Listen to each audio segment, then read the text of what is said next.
আসসালামু আলাইকুম রহমতুল্লাহ। কেমন আছেন সবাই আপনারা? আশা করি সবাই ভালো আছেন। আমরা আজকে চক্রবৃদ্ধি সুদ করা শুরু করব। এর আগের যে 3টা ক্লাস আমরা নিয়েছি সরল মুনাফার উপর, এই টপিকটা আপনারা কতটুকু বুঝছেন বা কিরকম অবস্থা আপনাদের? এখনো কি সূত্র দিয়ে করবেন নাকি সূত্র দিয়ে করবেন না, বা রিটেল কি হবে, প্রিলিতে কি হবে, দ্রুত কিভাবে পাওয়া যাবে, বা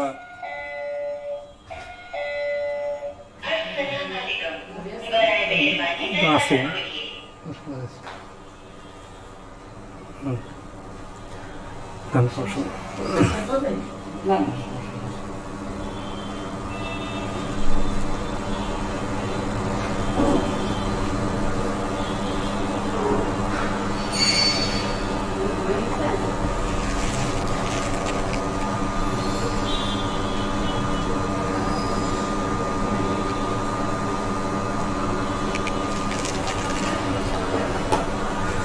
তো সবকিছু সাউন্ড ক্লিয়ার আছে তো আজকে? না, আমরা তাহলে শুরু করতে পারি।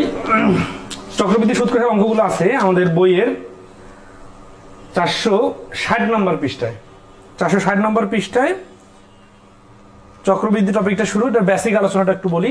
সাপোজ আমরা সরল মুনাফার যে অঙ্কগুলো দেখছিলাম সেগুলোতে যে সিরিজটা ছিল 100 টাকায় 10 টাকা সুদ, তার মানে 100 টাকায় সুদ 10 টাকা বাড়লে সুদ আসল হয়ে যাবে 110 টাকা। তারপরের বছর দ্বিতীয় বছরে আবার সুদ 10 টাকা বাড়বে, তাহলে টোটাল সুদ হবে 20 টাকা, আসল 100 টাকা, সুদ আসল 120 টাকা। কিন্তু এটা হচ্ছে সরলের। আর চক্রবৃদ্ধির ক্ষেত্রে যেটা হবে, এই 100 টাকা আসল আমি বিনিয়োগ করছি, 10 টাকা ইন্টারেস্ট পাওয়া গেল প্রথম বছরে 110 টাকা। তাহলে একটা বেসিক জিনিস খেয়াল করেন, সরল মুনাফার ক্ষেত্রেও 1 বছর পরে সুদ আসল 110, চক্রবৃদ্ধির ক্ষেত্রেও 1 বছর পরে সুদ আসল 110। তাহলে এখান থেকে আমরা একটা বেসিক কনসেপ্ট ক্লিয়ার করে নেই যে প্রথম বছর সরল সুদ এবং চক্রবৃদ্ধি সুদ সমান। কেন? কারণ চক্রবৃদ্ধি মানে হচ্ছে সুদের সুদ। তার মানে এই যে 100 টাকায় 10 টাকা যে ইন্টারেস্ট পাওয়া গেল, এই ইন্টারেস্টের উপরে যখন দ্বিতীয় বছরে ইন্টারেস্ট হবে তখন এটা চক্রবৃদ্ধি হবে, কম্পাউন্ড হবে। কিন্তু প্রথম বছরই তো আর কম্পাউন্ড হচ্ছে না। তাহলে এই জন্য প্রথম বছরের চক্রবৃদ্ধি সুদও যা, সরল সুদও তা। এই জিনিসটা খুব সিরিয়াসলি মনে রাখবেন, পরে কাজে লাগবে। তাহলে এখানে পার্থক্যটা কোথায়? দ্বিতীয় বছর আসলে এই 100 টাকার জন্য আবার 10 টাকা, কিন্তু প্রথম বছরের যে ইন্টারেস্ট 10 টাকা, মানে বিষয়টা প্র্যাকটিক্যালি এরকম যে একজন 100 টাকা ঋণ নিছে, 10 টাকা ইন্টারেস্ট হয়েছে, কিন্তু সে 10 টাকা পরিশোধ করতে পারে নাই। ব্যাংক কি করছে যে ভাই ঠিক আছে আপনি 10 টাকা পরিশোধ করতে পারেন নাই, মনে করেন আপনি আমাকে 10 টাকা দিয়ে দিচ্ছেন, মনে করেন আমি আপনাকে আবার 10 টাকা ঋণ দিয়ে দিচ্ছি, তাহলে আপনাকে কিন্তু আগামী বছরে এই 10 টাকারও ইন্টারেস্ট দিতে হবে। তার মানে এই 10 টাকাটা প্রথম বছর যেটা সুদ, এটা আসলের সঙ্গে যুক্ত হয়ে দ্বিতীয় বছরের সুদ আসল হচ্ছে 110 টাকা। এই 110 টাকার ইন্টারেস্ট দিতে হবে। 110-এর 10% মানে হচ্ছে 11 টাকা, তাহলে হয়ে যাচ্ছে সুদ আসল 121 টাকা। তাহলে সরলের বেলা পার্থক্য কি হয়েছিল? সরলের বেলা হচ্ছে যে আমি কত বছর পরে ইন্টারেস্ট দেই প্রত্যেক বছর 10 টাকা 10 টাকা 10 টাকা 10 টাকা করে যাবে, মানে বাড়বে না। কিন্তু চক্রবৃদ্ধির বেলা সুদের সুদ বাড়বে। এই কারণেই চক্রবৃদ্ধিতে ইন্টারেস্ট অনেক বেশি দিতে হয়। ঠিক আছে? আচ্ছা, এটা হচ্ছে বেসিক। এখন আসি আমরা বিভিন্ন ধরনের অঙ্ক করব। তার আগে এটার বেসিক যে সূত্রটা, সেই সূত্রটা দেখব। সূত্রটা হচ্ছে প্রিন্সিপাল গুণন 1 plus r divided 100 to the power n। Principal মানে হচ্ছে মূলধন, আর r মানে হচ্ছে হার, আর n মানে হচ্ছে সময়। এখানে বিষয় খুবই ইম্পর্টেন্ট। এই সূত্র কিসের সূত্র? এটা হচ্ছে সিএ, মানে কম্পাউন্ড ইন্টারেস্টের অ্যামাউন্টের সূত্র। তাহলে এখানে কিন্তু দেখেন এই সূত্রটা প্রয়োগ করলে যেটা আসবে ওইটা কিন্তু সুদ না, ওইটা হচ্ছে সুদ আসল। কি সুদ আসল? চক্রবৃদ্ধি সুদ আসল। এই বিষয়টা মনে রাখবেন। তাহলে শুধু যদি চক্রবৃদ্ধি সুদ বাইর করতে পারে তাহলে কি হবে?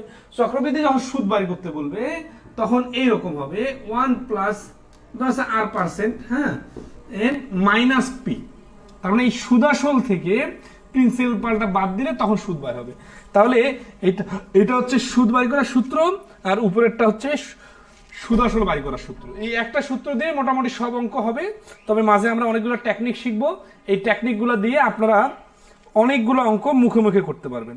আজকের ক্লাসটা আপনারা শেষ পর্যন্ত করবেন, আশা করি এই চক্রবৃদ্ধি সুদ কষার অঙ্কের উপর আর কোনো সমস্যা থাকবে না। ঠিক আছে?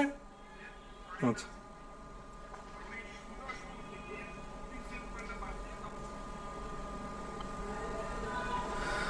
ওকে, তাহলে আমরা আসি 177 নম্বর অঙ্ক। দেখেন বইয়ের মধ্যে সুন্দরভাবে পার্থক্য দেওয়া আছে, অনেক বেসিক কথা বলা আছে, এগুলো আপনারা রিডিং করলেই বুঝবেন।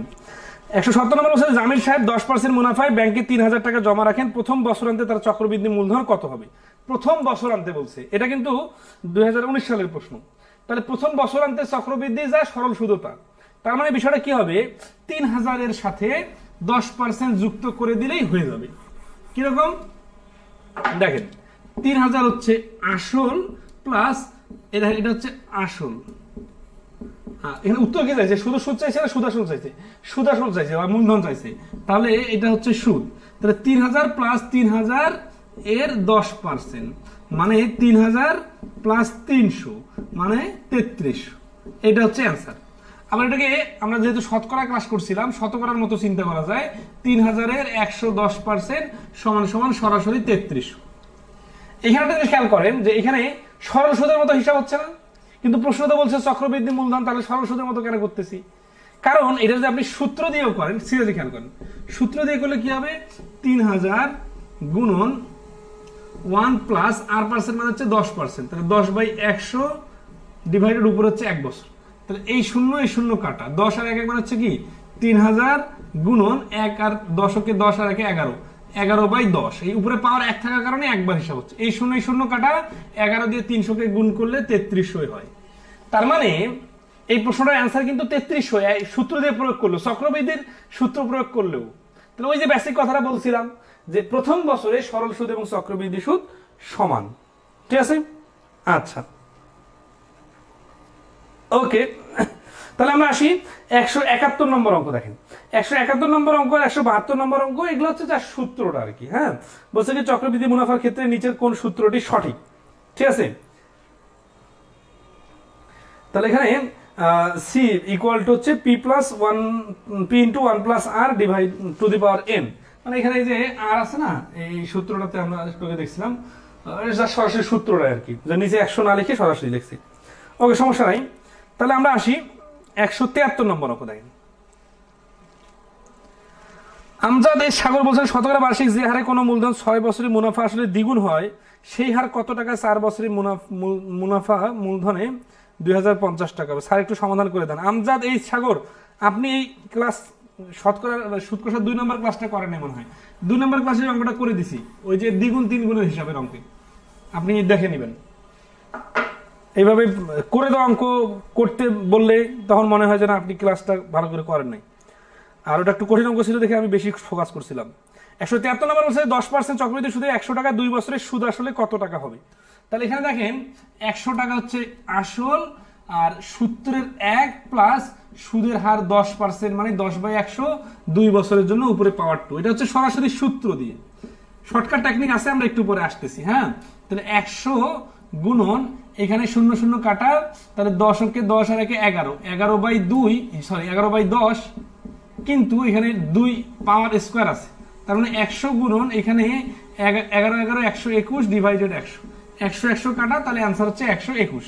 এটা তো আমরা শুরুতে সূত্র ছাড়াও দেখছিলাম। আচ্ছা, তো এইটা হলো সূত্র প্রয়োগ করলে এইভাবে অ্যান্সার আসবে। 2 বছর 3 বছর 4 বছর 5 বছর। আচ্ছা, এখন অনেকে বলতে পারেন যে 8-10 বছর হলে কি হবে? 8-10 বছর হলে এরকম প্রশ্ন আসে না, কারণ মানুষের একটা সীমাবদ্ধতা আছে। ঠিক আছে, দশমিকের হিসাব আপনি মুখোমুখি করতে পারবেন না। ঠিক আছে, ক্যালকুলেটর লাগবে। তাহলে কেন আমরা তাহলে চক্রবৃদ্ধি সুদ কষার অঙ্ক শিখতেছি যদি ক্যালকুলেটরে সব হয়? আসলে ক্যালকুলেটরে কিভাবে ইউজ করবেন এইটার বেসিক কনসেপ্টটা ক্লিয়ার করার জন্যই আমরা এই টেকনিকটা শিখতেছি। ঠিক আছে, আচ্ছা, এখন আসি আমরা যে মুখে কিভাবে এই অঙ্কগুলো করতে পারবো। এটা সূত্র প্রয়োগ করে সুদ আসল বাড়লে ডাইরেক্ট অ্যান্সার। মুখে করার টেকনিকটা একটু দেখেন। এটা হচ্ছে আমরা শতকরা ক্লাসে কিভাবে শিখছিলাম, তখন কিন্তু বলছিলাম যে একটা এলাকায় 500 জন লোক আছে, প্রথম বছরে 10% লোক বাড়লো, তাহলে হয়ে গেল 50 বাড়লো, হয়ে গেল কত 550। এন্ড পরের বছর আবার 10% বাড়বে। এই যে 10% বাড়বে, এটা কি 500 10% নাকি 50 10% নাকি 550 10%? অবশ্যই সর্বশেষ লোকগুলোর উপর 10% বাড়বে। তাহলে এই 550-এর উপর ডাইরেক্ট যেটা 10%, এটাকে এইভাবে না বলে আমরা এইভাবেও বলতে পারি যে 500-এর উপর 10%, আবার এই 50-এর উপরেও 10%। তার মানে এই 500-এর উপর 10% হলে দ্বিতীয় বছর আবার 50 জন বাড়বে, আর আগের বছর যে 50 জন বাড়ছে এর উপর আবার 5 জন বেড়ে হয়ে যাবে 55। তাহলে এই 550 ছিল আগে, আর 55 যোগ করলে হচ্ছে 500 প্লাস 50 প্লাস 55 সমান 605। এই একই জিনিসটা আমরা লাভ ক্ষতির ক্লাসে কিভাবে শিখছিলাম? লাভ ক্ষতির ক্লাসে শিখছিলাম এইভাবে, 500 টাকা একটা শার্ট তৈরি করে 2 বার 10% লাভ করলে, 2 বার, তাহলে আমরা লিখছিলাম 500 এর 110% এর 110%। এখানে আমি একটা আপনাদের ইন্টারেস্টিং পয়েন্ট ধরাই দিব। এই 2 বার 110% জিনিসটাকে কিভাবে লেখা যায়? 110% মানে হচ্ছে নিচে 100 ডিভাইডেড স্কয়ার, ব্র্যাকেট দিয়ে স্কয়ার, 2 বার যেহেতু। আচ্ছা, এই এর মানে তো গুণ চিহ্ন, গুণ চিহ্ন মানে দুটো এই গুণটাকে এইভাবে গুণ করলাম। এখন আসি, এইটাকে একটু ভাঙা যায়, কিভাবে লেখা যায়? এটাকে লেখা যায় 1 plus 10/100 two the power square. এটা মানে যায় 110/100 মানে তা এই 500 গুণ। দেখেন তো লাভ ক্ষতির অঙ্কটাকে সুদ কষার সূত্রের মতো হয়ে গেল কিনা? শতকরাটা ওইভাবে হবে। তাহলে এই শতকরা লাভ ক্ষতি সুদ কষা একই জিনিস, যা সুদ কষাটা একটা সূত্র অনুসারে, আর শতকরা লাভ ক্ষতিগুলো আমরা নর্মালি করি। তাহলে আমরা এই সুদ কষার এই অঙ্কগুলাও আমরা এইভাবে করতে পারবো। আপনারা স্ক্রিনে যে প্রশ্নটা দেখতে পাচ্ছেন, ঠিক আছে, যে ওই যে 100 টাকা 2 বছরে 10% আছে না, ওইখানেও দেখেন এই যে 100 এর 110% এর 110%, আমরা যদি এইভাবেও লিখি তাহলে অঙ্ক হবে। এটা লাভ ক্ষতির মতো মনে হচ্ছে, কিন্তু এটা চক্রবৃদ্ধি সুদ কষার সূত্র প্রয়োগ করলে এটাই আসে। এই যে জিনিসটা যেটা দেখা দিলাম এখানে, যে এখানে এই 1 প্লাস 10% মানে হচ্ছে এইরকম। তাহলে 1 আর যোগ 10 মানে কি? 100 আর 1 গুণ করলে 100, 100 আর 10 110, 110 ডিভাইডেড 100। এখন এটা যদি স্কয়ার থাকে তার মানে এটা 2 বার।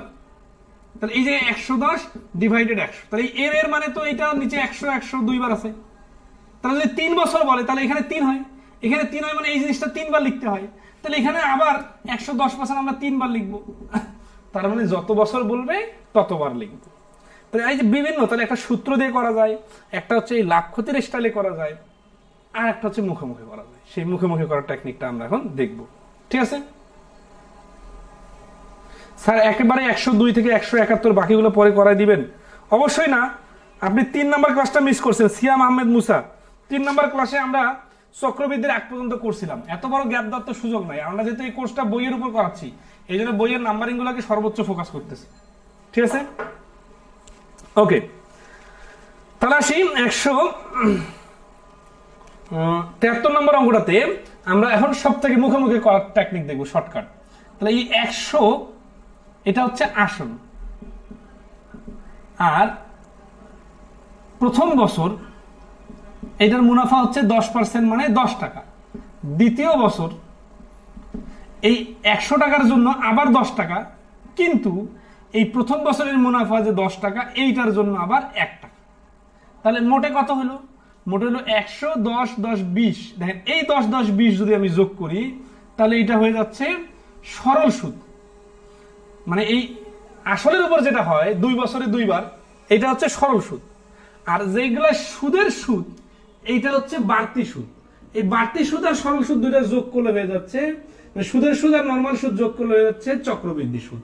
তাহলে এই 21 টাকা হচ্ছে চক্রবৃদ্ধি সুদ। তাহলে এখানে একটু সার্কেলটা ভালো করে বুঝেন, এই তিনটা সংখ্যার কোনটার নাম কি? এই 10-এর নাম সরল সুদ, এই 10-ও সরল সুদ। এটা প্রথম বছরের সরল সুদ, এটা দ্বিতীয় বছরের সরল সুদ। এই দুইটা যোগ করলে যে 20, এটা হচ্ছে 2 বছরের সরল সুদ। আর এই প্রথম বছরের সুদের সুদ যেটা, এইটা সহজ যদি যোগ করি তাহলে এটাকে বলা হয় চক্রবৃদ্ধি সুদ। আর যদি আমরা এই সবগুলো যোগ করি তাহলে এটার নাম হচ্ছে চক্রবৃদ্ধি সুদ আসল। বিষয়টা আশা করি সবাই ধরতে পারছেন। আবার যদি এই একবার দিয়ে এগুলো সবগুলো যোগ করি 120 ধরি তাহলে এটা হচ্ছে সরল সুদ আসল। আশা করি এই সংখ্যাগুলো নিয়ে সবাই খেলতে পারবেন, এই জন্য সহজ অঙ্ক দিছি, সহজ সংখ্যা দিছি। এখন আসি আমরা পরের অঙ্কে যাই। এখন আমরা এই টেকনিকটাই বিভিন্ন স্টাইলে অ্যাপ্লাই করব। এখন আসেন, অনেকেই বলতে পারেন রিটেনে কি করব? সূত্র দিয়ে করবো অবশ্যই, কারণ রিটেনের সূত্র অ্যাকসেপ্টেবল। আবার কি করব যদি সূত্র দিয়ে করতে না চাই, তাহলে লাভ ক্ষতির মতো করেন। যে না, লাভ ক্ষতির মতো করতে গেলেও সময় লাগতেছে, মুখে মুখে করতে চাই, তাহলে আমাদের টেকনিকের সাথে আসেন, ঠিক আছে? ওকে, তাহলে আসি, এই যারা বুঝেন নাই তারা তো এখনই হতাশ হয়ে না, পুরো ক্লাসে এইভাবে অঙ্ক করাবো। ঠিক আছে, আমরা আসি 174 নম্বর অঙ্ক। দেখেন 174 নম্বর অঙ্ক বলতেছে যে এক ব্যক্তি বার্ষিক 10% চক্রবৃদ্ধি সুদে 600 টাকা ব্যাংকে জমা রাখলেন, দ্বিতীয় বছর শেষে ওই ব্যক্তি সুদ সহ কত টাকা পাবেন? দ্বিতীয় বছর শেষে কিন্তু, তার মানে আবার সুদ সহ কত টাকা পাবেন মানে সুদ আসল বাড়ি করতে বলছে। কেউ যদি এই এত সুন্দর করে এতবার ধরায় ধরায় দেওয়ার পরেও সুদ আসল বাড়ি করতে বলছে আর আপনি সুদ বাড়ি করে বসে আছেন, তাহলে তো আপনি নিজের পায়ে কুড়াল মারতেছেন। আপনি এতটুকু যদি কেয়ারফুলি প্রশ্নটা না পড়েন, ঠিক আছে?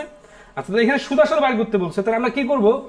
সূত্র দিয়ে যে করবো, সূত্র দিয়ে করার মধ্যে কোনো ক্রিয়েটিভিটি আছে আর নতুন করে কি শিখবার আছে না? ওগুলো আপনারা বারবার মান বসাবেন, অ্যান্সার বাড়ি করবেন। তো আমাদের সূত্রটা সুন্দর করে দেখাই দিলাম, সূত্রটা কোথা থেকে আসলো, ভেঙে চুরে কিরকম হয়, ঠিক আছে, এটা তো দেখাই দিছি, তাই না? আচ্ছা, তাহলে বারবার সূত্র দিয়ে অঙ্ক করার মধ্যে আর নতুনত্ব কিছু নাই, মানে নতুন করে আর কি শেখাবো? 50টা এখানে আছে, 20-30টা অঙ্ক আছে, আমি সবগুলো সূত্র দিয়ে করেন, কোনো সমস্যা নেই। এখন আসি আমরা যে এটা মুখে মুখে করে টেকনিকটা দেখি, এটা কাজে লাগবে। সেটা হচ্ছে যে 600 হচ্ছে আসল, আর প্রথম বছরে হচ্ছে এই 600 এর 10% যেহেতু, তাহলে 60। তাহলে এটা না বোঝার কি আছে? যারা বলতেছেন এগুলো আমি বুঝি না, এগুলো আপনি বুঝি না মানে এগুলো আপনি শুনেন নাই কোনোদিন, এখন শুনেন তাহলে বুঝবেন, আর একটু সময় দেন। তাহলে আসি যে এই 600 এর জন্য 10% মানে 60, এটা কঠিনের কিছু আছে, প্রথম বছরের সুদ। এখন দ্বিতীয় বছর গেলে কি হবে? দ্বিতীয় বছর গেলে এই 600 এর উপর আবার 10% বাড়বে, তাহলে আবার 60 বাড়বে। আচ্ছা, তাতে কি শেষ? না, যদি আবার 60 ধরি তাহলে তাহলে সরল সুদ হয়ে গেল। তাহলে চক্রবৃদ্ধির টুইস্টটা কোথায়?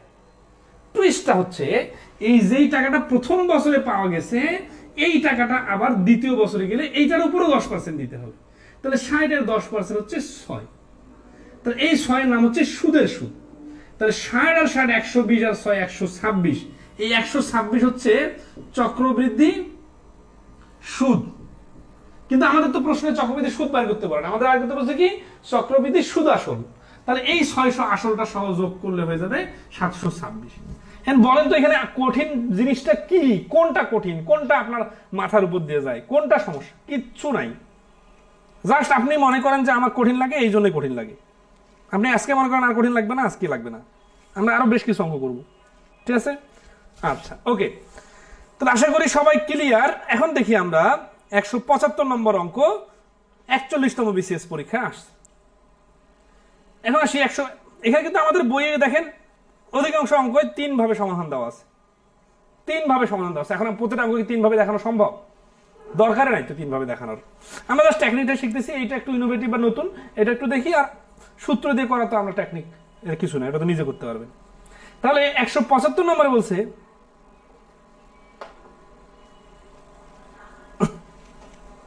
যে বার্ষিক 10% মুনাফায় 800 টাকার 2 বছরের চক্রবৃদ্ধি মূলধন বাই করতে বলছে কিন্তু। আচ্ছা, আর এই যে 174 নম্বরে কিন্তু সুদ আসলে বাড়ি করতে বলছে।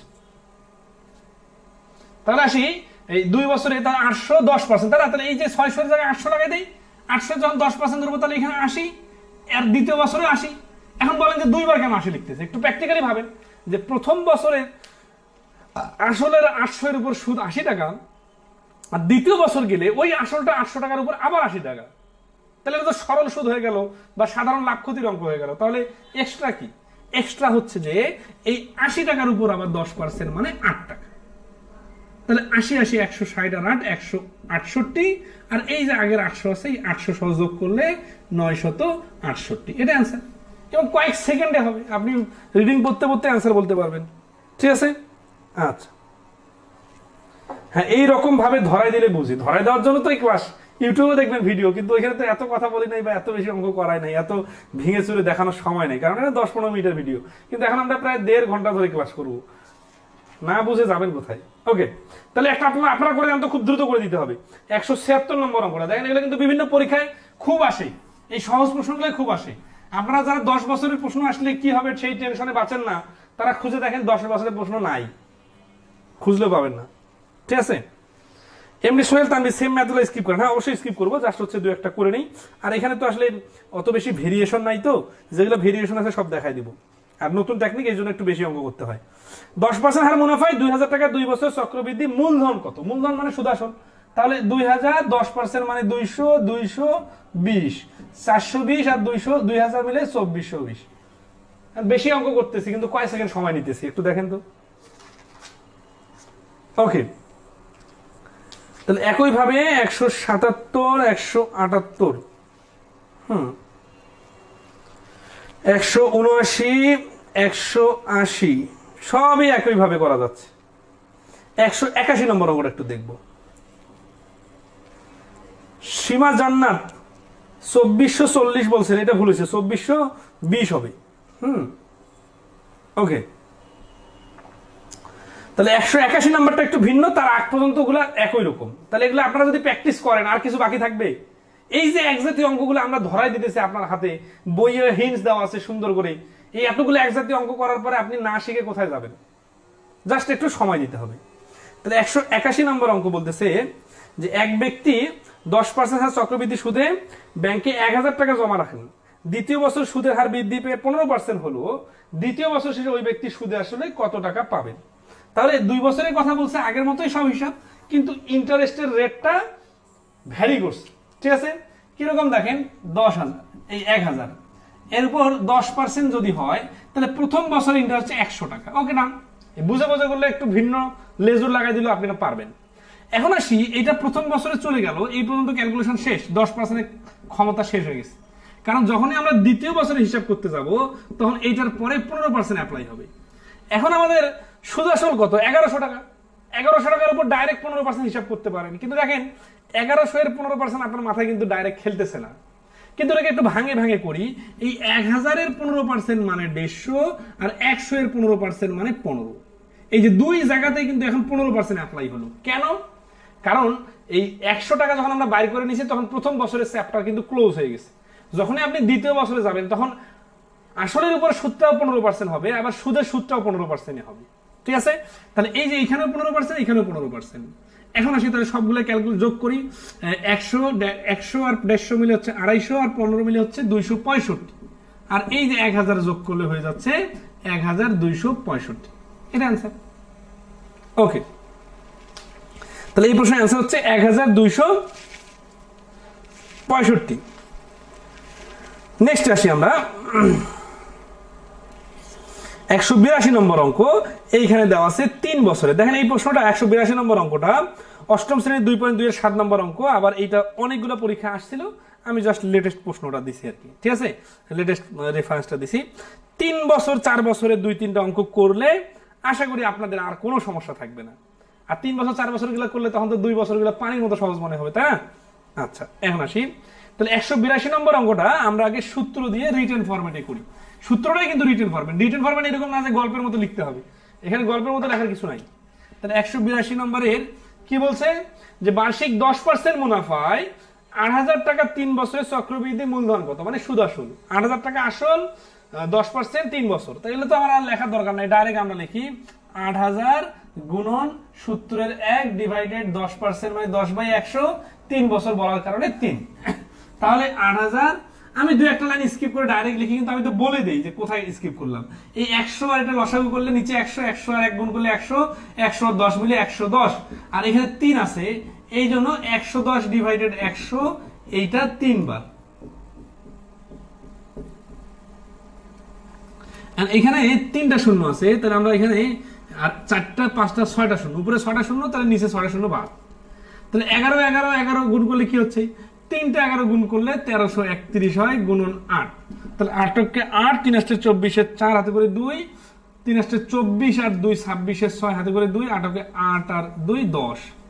তাহলে 10,648 হচ্ছে এই প্রশ্নটার অ্যান্সার। এটা হচ্ছে সূত্র দিয়ে। সমস্যাটা কোথায় হতে পারে, এই 3টা গুণ করলে যে 1331 হয়, এখানে সমস্যা হতে পারে। অথবা আপনি 11 11 121 বলবেন, আর এই পাশে 8 11 88 বলবেন, তারপরে আপনি গুণ করতে সময় নষ্ট করবেন।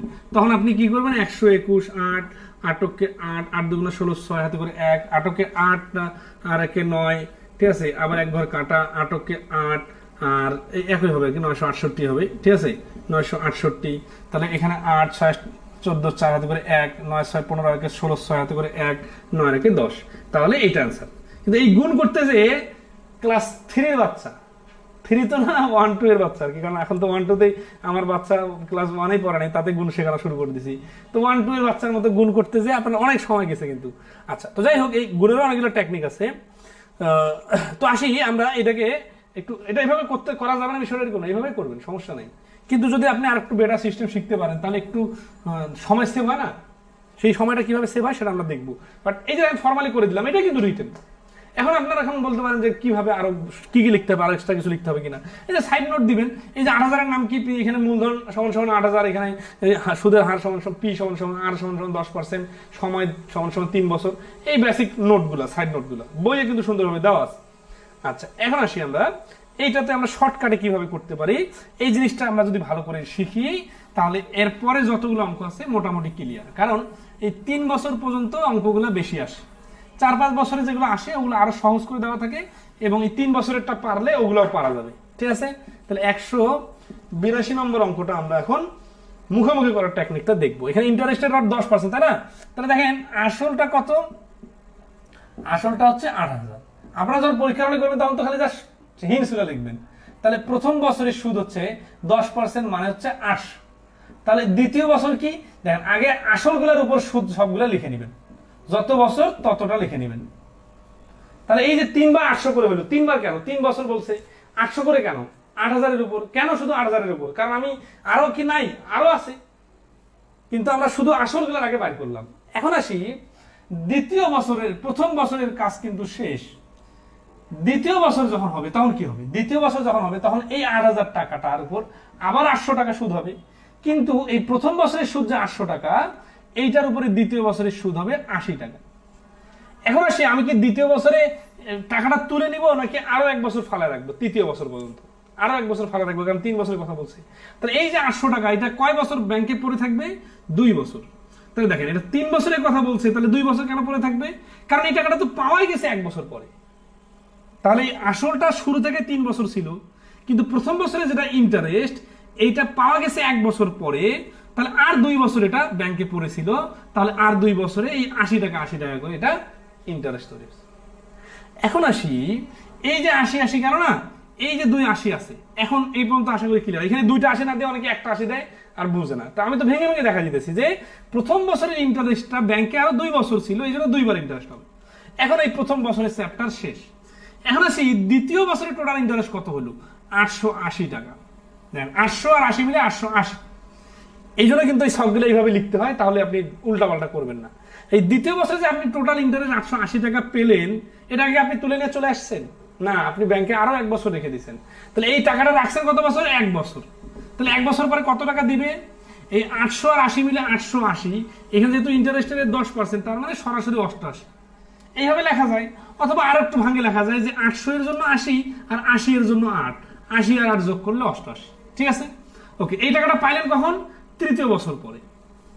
হ্যাঁ, আরো কি হিসাব আছে, আর হিসাব এখানে দেওয়া নাই, কারণ তৃতীয় বছর যখন আপনার চলে যাবে, 3 বছর পরে তো আপনি টাকাটা নিয়ে চলে গেলেন, তখন আর তো এই তৃতীয় বছরে যে টাকাগুলো, এগুলো তো 1 বছর থাকার সুযোগে পাইলো না, আপনি টাকা তো উঠাই নিয়ে চলে গেলেন, তাহলে আপনার কাজ শেষ। এখন আসি এখানে কি কি কোনটার নাম, ওই আগের মতোই নাম। এই যেটা মূলধনের উপর ইন্টারেস্ট, এটা হচ্ছে 3 × 2400, এটা হচ্ছে শুধু সরল আসলের উপর সুদ, তাহলে এই জন্য এটাকে বলা হচ্ছে সরল সুদ। এই 80 80 160 আর 3 × 24 240 আর 8 248 টাকা। এই যে এক্সট্রা সুদের সুদ যেটা 248 টাকা, এইটার একটা নাম আছে, এটা দিয়ে এর পরবর্তীতে অনেক প্রশ্ন আছে। এটার নামটা হচ্ছে কি, যে এই টাকাটা চক্রবৃদ্ধি হওয়ার কারণে বাড়তি পাওয়া গেল। যদি চক্রবৃদ্ধি না হয় শুধু সরল সুদ হইতো, তাহলে এই টাকাটা পাওয়া যাইতো না।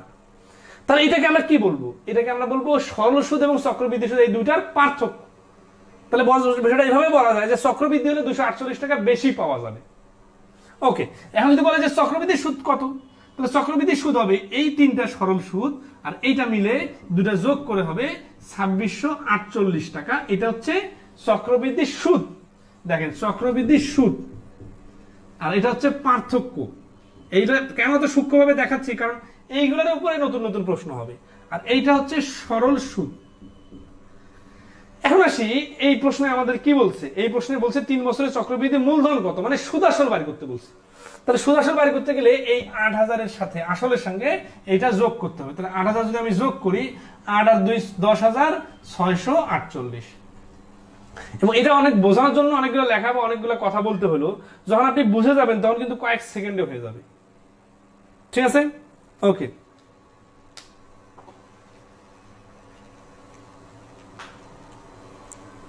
তাহলে এই প্রশ্নটা কি ক্লিয়ার কিনা একটু জানাবেন। 182 নম্বর প্রশ্নের অ্যান্সার হচ্ছে 10,648 এবং শর্টকাট টেকনিকটা সবার ক্লিয়ার কিনা।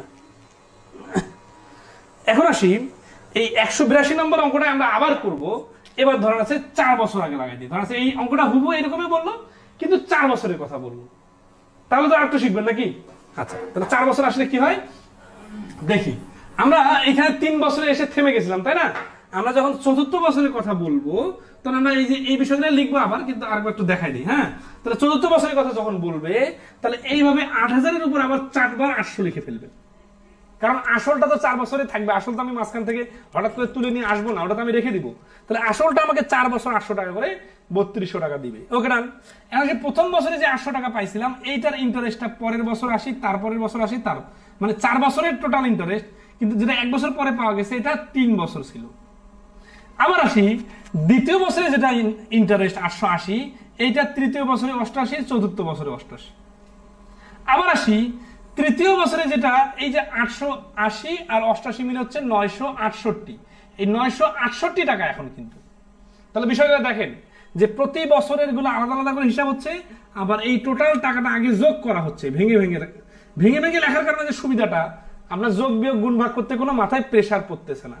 কিন্তু আপনি এইগুলো আর কি লেখালেখি করে এক লাইনে কাটাকাটি করতে যান, মনে হবে দেখতে সোজা, কিন্তু গুণ করে কাটাকাটি করে যোগ বিয়োগ করতে সময় বেশি লাগবে। ঠিক আছে, আচ্ছা। আর এইভাবে অনেকগুলো লেখার পরেও কিন্তু দ্রুত হবে। তাহলে এই 968 এর কত পার্সেন্ট? 10%। তাহলে এইটার সাথে আরেকটা লাইন যোগ হবে।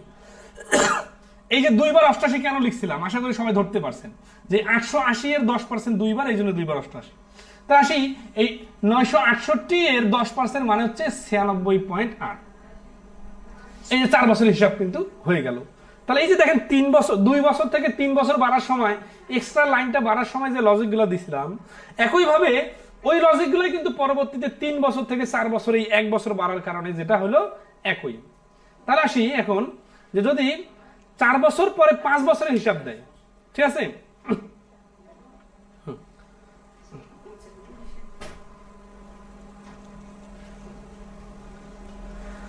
5 বছরের যদি হিসাব দেয় তখন বিষয়টা কোন পয়েন্টে আসে কাজ করতে হবে। ঠিক আছে, আচ্ছা আশা করি সবাই 4 বছরের বিষয়টা ক্লিয়ার। 5 বছর দিলে দেখেন কি হবে, এইখানে পঞ্চম লাগাই দিই। পঞ্চম লাগাই দিলে এই 800 আবার 800 হবে, এই 80টা আরেকটু বাড়বে, এই 88টা আরেকটু বাড়বে। ঠিক আছে, এইখানে আসে 96.8টাও একবার বাড়বে। কারণ কি দেখেন তো, এই যে 968 টাকা তৃতীয় বছরে যেটা পাইছিলাম এটা আরো 2 বছর ছিল। আচ্ছা, তাহলে এই জিনিসগুলো এইভাবে এইভাবে রিপিট হবে। তাহলে এক্সট্রা কোন পয়েন্টটা অ্যাড হবে? এক্সট্রা পয়েন্টটা অ্যাড হবে যে আগের বার চতুর্থ বছরে যে আমরা থেমে গেছিলাম, কিন্তু এবার যেহেতু চতুর্থ বছরে আমরা থামতে পারতেছি না, আমাদেরকে পঞ্চম বছরে যে থামতে হচ্ছে, এই কারণে এই চতুর্থ বছরে সবগুলো ইন্টারেস্ট যোগ করে ফেলতে হবে। 880, 88, 996.8, তাহলে কত হচ্ছে? এখানে তো 968 ছিল এই পর্যন্ত, 968 সাথে আরো 96.8 যোগ হলো, তাহলে এটা সমান সমান হয়ে গেল সবগুলো যোগ করে 96 না, আমার এটা 100। তাহলে 968 আর 100 যোগ করলে 1068। এখান থেকে 3.2 কম, 3.2 কম হলে হচ্ছে 54.8। হ্যাঁ, তাহলে এই 1054.8 টাকা হচ্ছে তৃতীয় বছরে প্রাপ্ত টোটাল ইন্টারেস্ট। এখন যদি আমি এটা চতুর্থ বছরে যাই তাহলে এই টাকাটার আবার 10% ইন্টারেস্ট পাওয়া যাবে। তাহলে 10% মানে এক ঘর আগে দশমিক, তার মানে এখানে আরো 105.48 টাকা যুক্ত হবে। আর এইভাবে আগাইতে থাকলে কি হবে?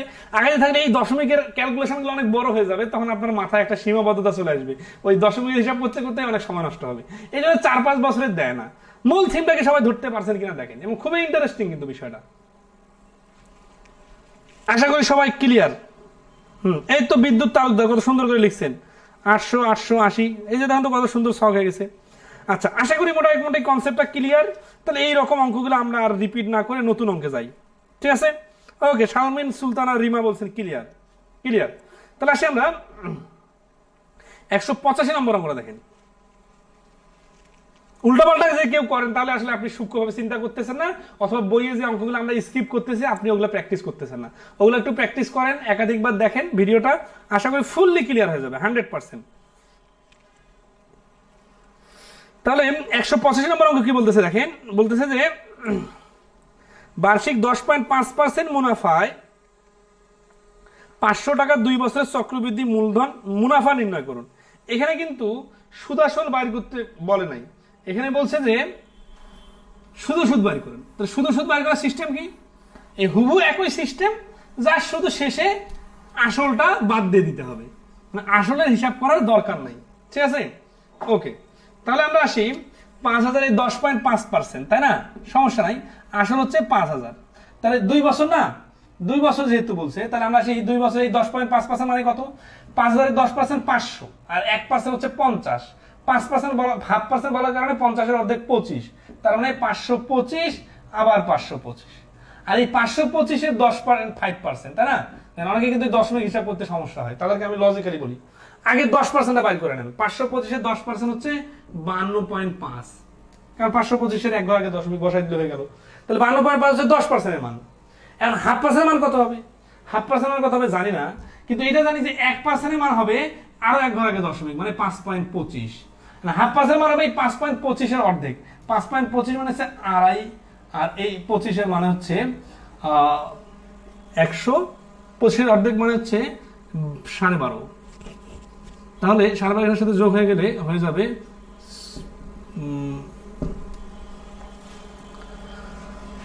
সরাসরিটাকে 2 দ্বারা ভাগ করি তাহলে হয়ে যাচ্ছে 5 এ ভাগ করলে 26, 10 শূন্য ধরে নেই, 26, 25, 2.625, ঠিক আছে? আচ্ছা, এটা দশমিক থাকার কারণে একটু স্বাভাবিকভাবে একটু সময় লাগবে, এটা হচ্ছে এই 52.25 এর সাথে যোগ হয়ে যাবে, ঠিক আছে? আচ্ছা, 52.25 এর সাথে যোগ হয়ে গেলে এটা হয়ে যাবে 625, তো তাহলে এই 125 আর এখানে হচ্ছে 55.125, 55.125 কি? এটা হচ্ছে এই 525 এর 10.5%। এখন সেটা শুধু সুদের কথা বলছে, তাহলে এই 525 যোগ করলে হচ্ছে 1050, আর এইখানে 55.125 যোগ হবে, তাহলে 1050 আর 55 মানে হচ্ছে কি 1105.125, এটা হচ্ছে অ্যান্সার। আমাদের দশমিক দিছে, একটু ট্রিক্স তো থাকতে হবে, তাই না? আচ্ছা, ওকে, আশা করি সবাই ক্লিয়ার। এখানে দেখেন আমরা কিন্তু আসলকে কোনো কাজে লাগাই না, আমরা শুধু আসলকে এখানে ইনভলভ করি না, আমরা শুধু সুদগুলো নিয়ে ডিল করছি। এইটা সুদ, এটা হচ্ছে সরল সুদ, আর এই সুদের সুদটা অ্যাড করে দিয়েছি, হয়ে গেছে চক্রবৃদ্ধি সুদ। তাহলে এইরকম অঙ্ক এখানে 186, 87, 88, 89 সব আছে।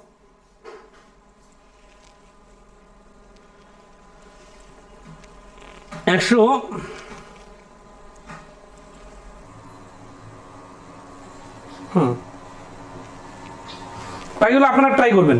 আমরা সেই সরল সুদ ও চক্রবৃদ্ধি সুদের পার্থক্য বের করা। 190 নম্বর প্রশ্নটা দেখেন,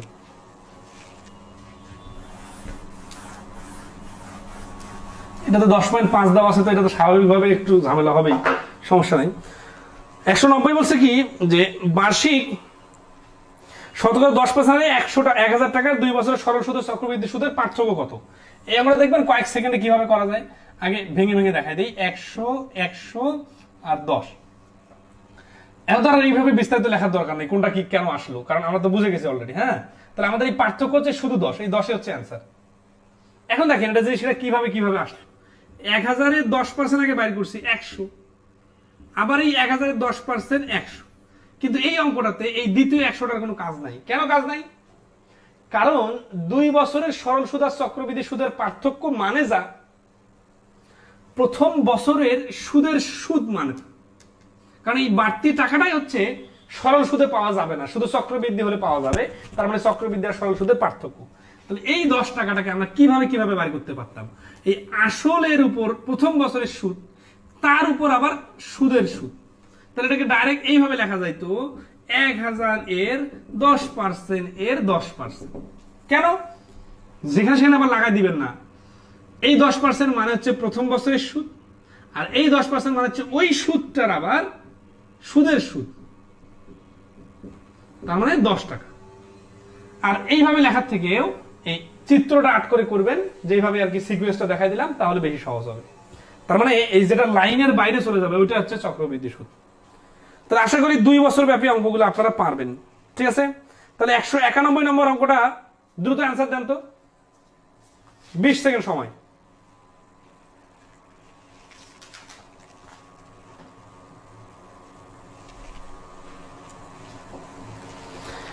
একশো 91 নম্বরটা দেখেন, বার্ষিক শতকরা 10 টাকা মুনাফায় 3000 টাকা 2 বছরের সরল মুনাফা চক্রবৃদ্ধি মুনাফার পার্থক্য কত? 3000-এর 10% 300, 300-এর 10% 30, 30 অ্যান্সার।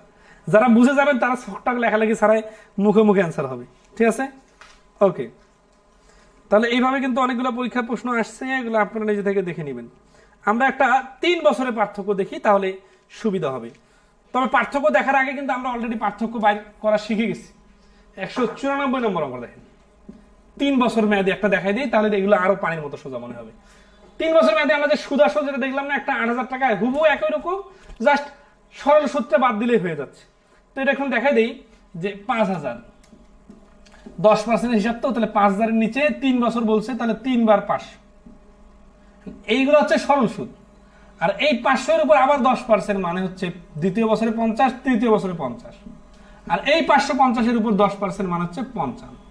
তাহলে খেয়াল করেন এই টাকাগুলো হচ্ছে সরল সুদ, আর এই সবগুলো হচ্ছে চক্রবৃদ্ধি সুদ। তাহলে এই সবগুলাই যোগ করলে এক পাশে মনে করেন 1500 বাইর হবে, আর এই 1500-র সাথে এই 155 যোগ করলে বাইরে হবে 1655। সেই 1655 থেকে 1500 বাদ দিলে হচ্ছে 165। এটা এইভাবে বাইর করা মানে অযথা সময় নষ্ট করা। কারণ কি দেখেন, যে আপনি যখন চক্রবৃদ্ধি বাইর করতেছেন তখন এই সবগুলো আছে চক্রবৃদ্ধি সুদে, আর আপনি যখন সরল সুদ বাইর করতেছেন তখন এইগুলো আছে শুধু। তাহলে এই সবগুলো থেকে এই সরল সুদটা বাদ দিলে আর থাকে কি, এই যে বাড়তি যেগুলো মানে এক লাইনের বাইরে চলে গেছে। তাহলে এখানে 50 আর 50, 100, 100 আর 55 যোগ করলে, সরি এখানে তো 155 হবে, হ্যাঁ এই 155। তাহলে তার যোগ বিয়োগ করে অযথা সময় নষ্ট করার দরকার হচ্ছে না। তাহলে এই প্রশ্নটার অ্যান্সার হচ্ছে 155। 3 বছরগুলো পেয়ে গেলে তো 2 বছরগুলো আরো সহজে পারা যাবে, ঠিক আছে? ওকে, তাহলে এরকম অনেকগুলো প্রশ্ন আছে, আপনারা আশা করি সবাই পারবেন। হ্যাঁ, 196 নম্বর অঙ্ক দেখেন, 189 না, আচ্ছা 196 করে দেবো, 189 করে দেবো। 196 দেখেন, বলছে যে এক ব্যক্তি চক্রবৃদ্ধি সুদে এই 192, 93, 94, 95 এগুলো কিন্তু হুবহু একই রকম, এই জন্য এগুলো স্কিপ করলাম, এগুলো আপনারা পারবেন। 196 বলছে এক ব্যক্তি চক্রবৃদ্ধি সুদে 5000 টাকা 3 বছরের জন্য একটি ব্যাংকে রাখলেন, যেখানে প্রথম, দ্বিতীয়, তৃতীয় বছরের সুদের হার যথাক্রমে 4%, 5% এবং 10%। 3 বছর শেষে ওই ব্যক্তি সুদে আসলে মোট কত টাকা পাবেন? আসলে এই অঙ্কগুলো পরীক্ষা আসার মতো না, তবে আমি এটা একটা জায়গা থেকে দিছি যাতে হচ্ছে যে আপনারা একেবারে রোবটের মতো সব মুখস্থ করে না ফেলেন, আপনারা যে বুঝে বুঝে করছেন তার অ্যাপ্লিকেশনটা যেন আপনি ধরে রাখতে পারেন।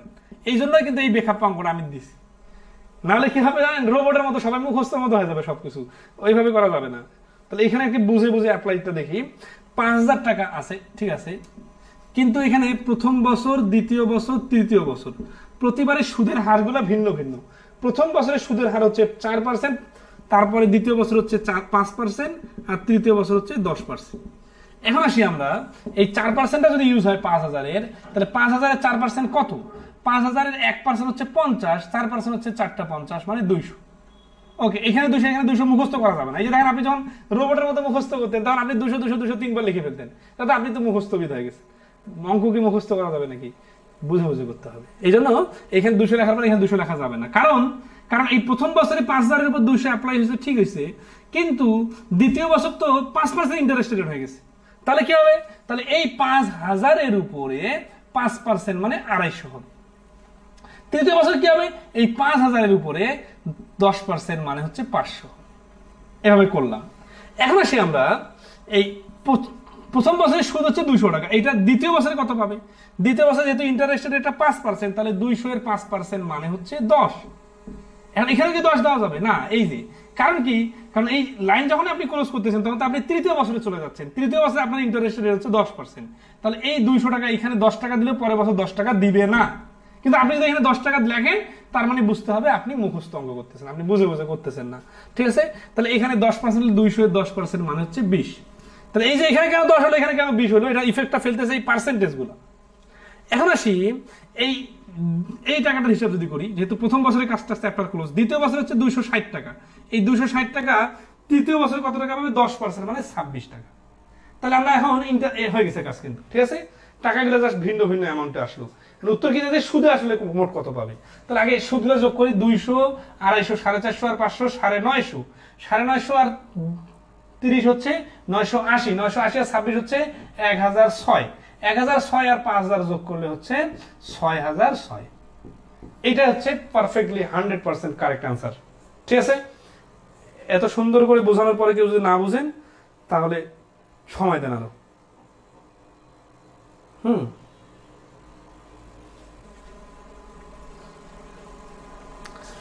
ওকে, আশা করি ক্লিয়ার। 189 নম্বর অঙ্কটার কথা অনেকে বলছেন, এটা এখন করে না দিলে পরে আবার করে দিতে বলবেন, তাহলে এখনই করে দিই। 189 নম্বর অঙ্কটা দেখেন।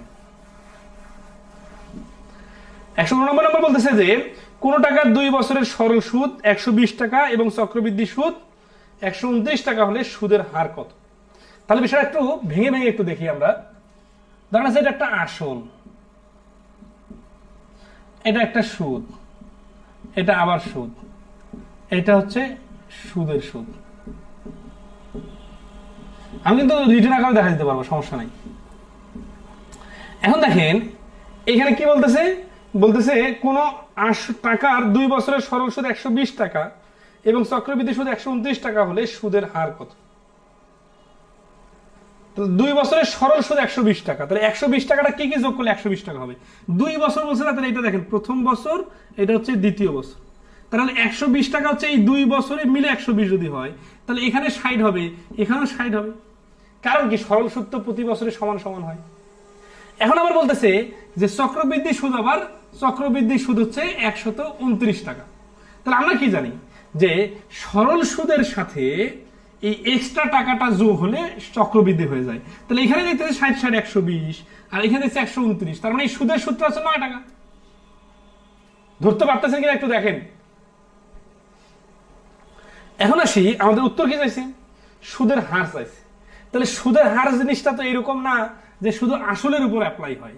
আমরা দেখছি এর আগে আসলের উপর যেভাবে অ্যাপ্লাই হয় সেভাবে সুদের ক্ষেত্রেও এই একই পার্সেন্টেজটাই অ্যাপ্লাই হয়। তাহলে এই পুরো প্রসেসিংটা যেহেতু পার্সেন্টেজ একটাই হবে, তাহলে এই 60 টাকার একটা পার্সেন্টেজ ইকুয়াল টু 9, তাহলে পার্সেন্টেজ কত হবে? পার্সেন্টেজ হবে 60 এর উপরে 9, 100 দিয়ে কাটাকাটি করলে 0 0 কাটা, 3 3 9, 3 2 6, 5 3 5 15%। তার মানে এই 9 হচ্ছে 60 এর 15%। তাহলে এটা যদি 15% হয় তাহলে এখানে ইন্টারেস্টের রেট 15%। এখন বলতে পারেন আসলের তো কোনো কথাই শুনলাম না, আসলের দরকার নাই তো, কারণ এই আসলে 15% হবে। যদি বলে আসল কত, তাহলে দেখেন এই এক্স ধরে আসল, এক্স এর 15% যদি 60 হয়, তাহলে দেখেন এক্স সমান সমান 60 গুণন উপরে 100 নিচে 15, 400। তার মানে এখানে আসল টাকাটা হবে 400 টাকা, কারণ 400 টাকার 15% হচ্ছে 60 টাকা। এই 60 টাকা আবার দ্বিতীয় বছরে 60 টাকা সরল সুদ হিসাবে, আর এই 60 টাকার 15% আবার 9 টাকা।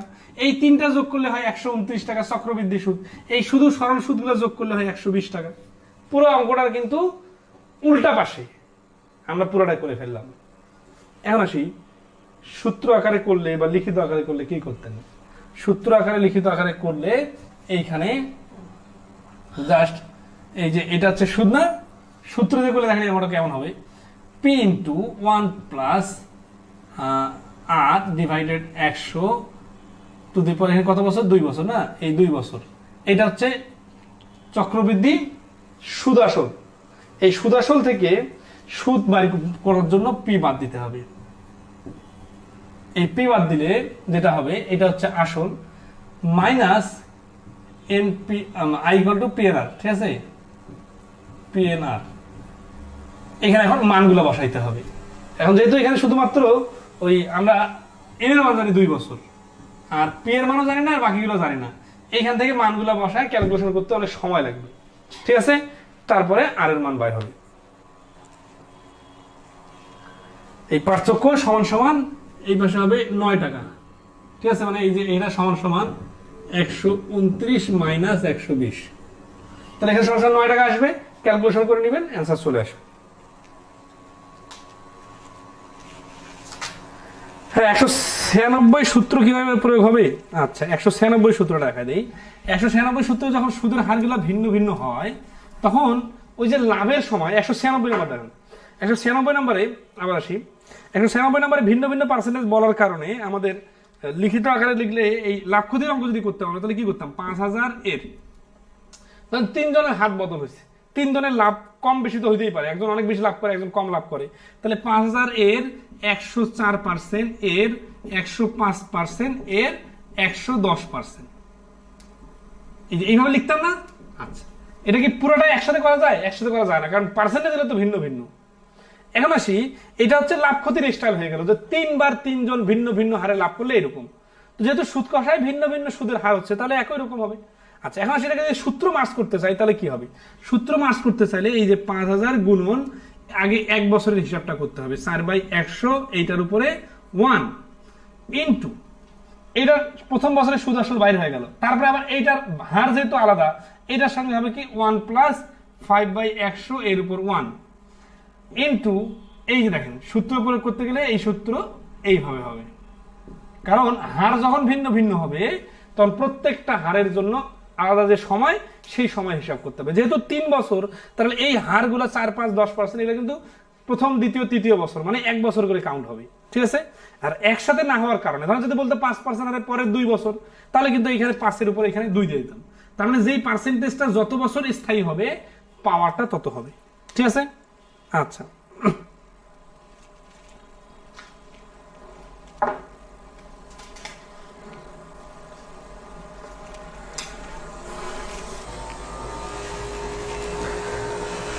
তাহলে নেক্সট আসি, আমরা এখন আসল বাইর করা শিখবো। আশা করি এই পর্যন্ত সবাই ক্লিয়ার।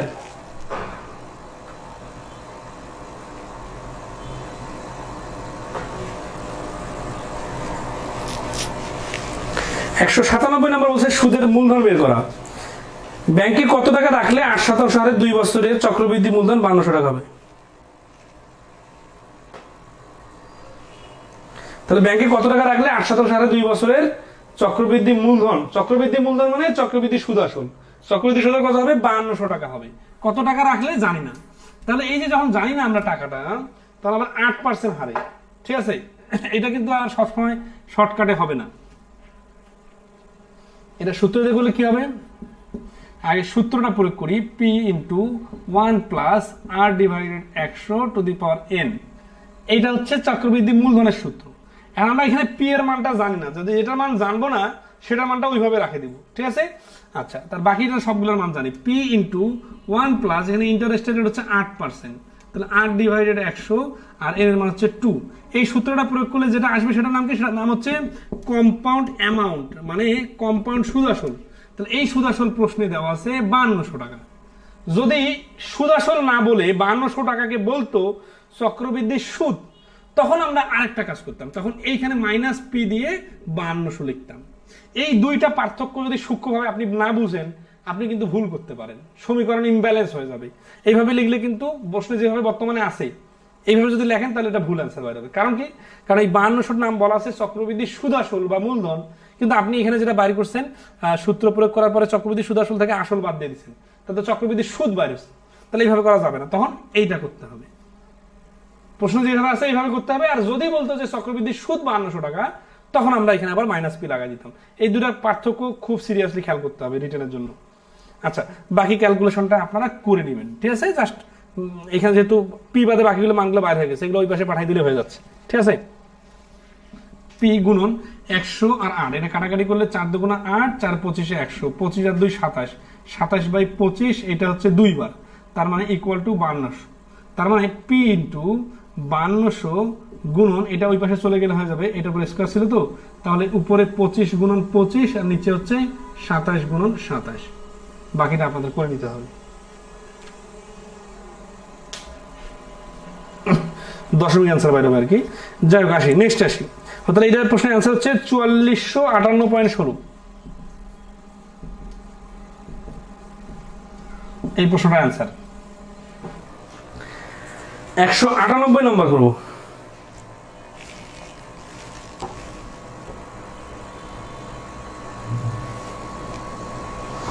পরিদেশ পরি বলছে, স্যার আপনার ম্যাথ বোঝানোর স্টাইল অনেক ভালো, অনেকের চেয়ে আমি আগের চেয়ে এখন মুখে মুখে করতে পারি, আগে বেশি বুঝতাম না।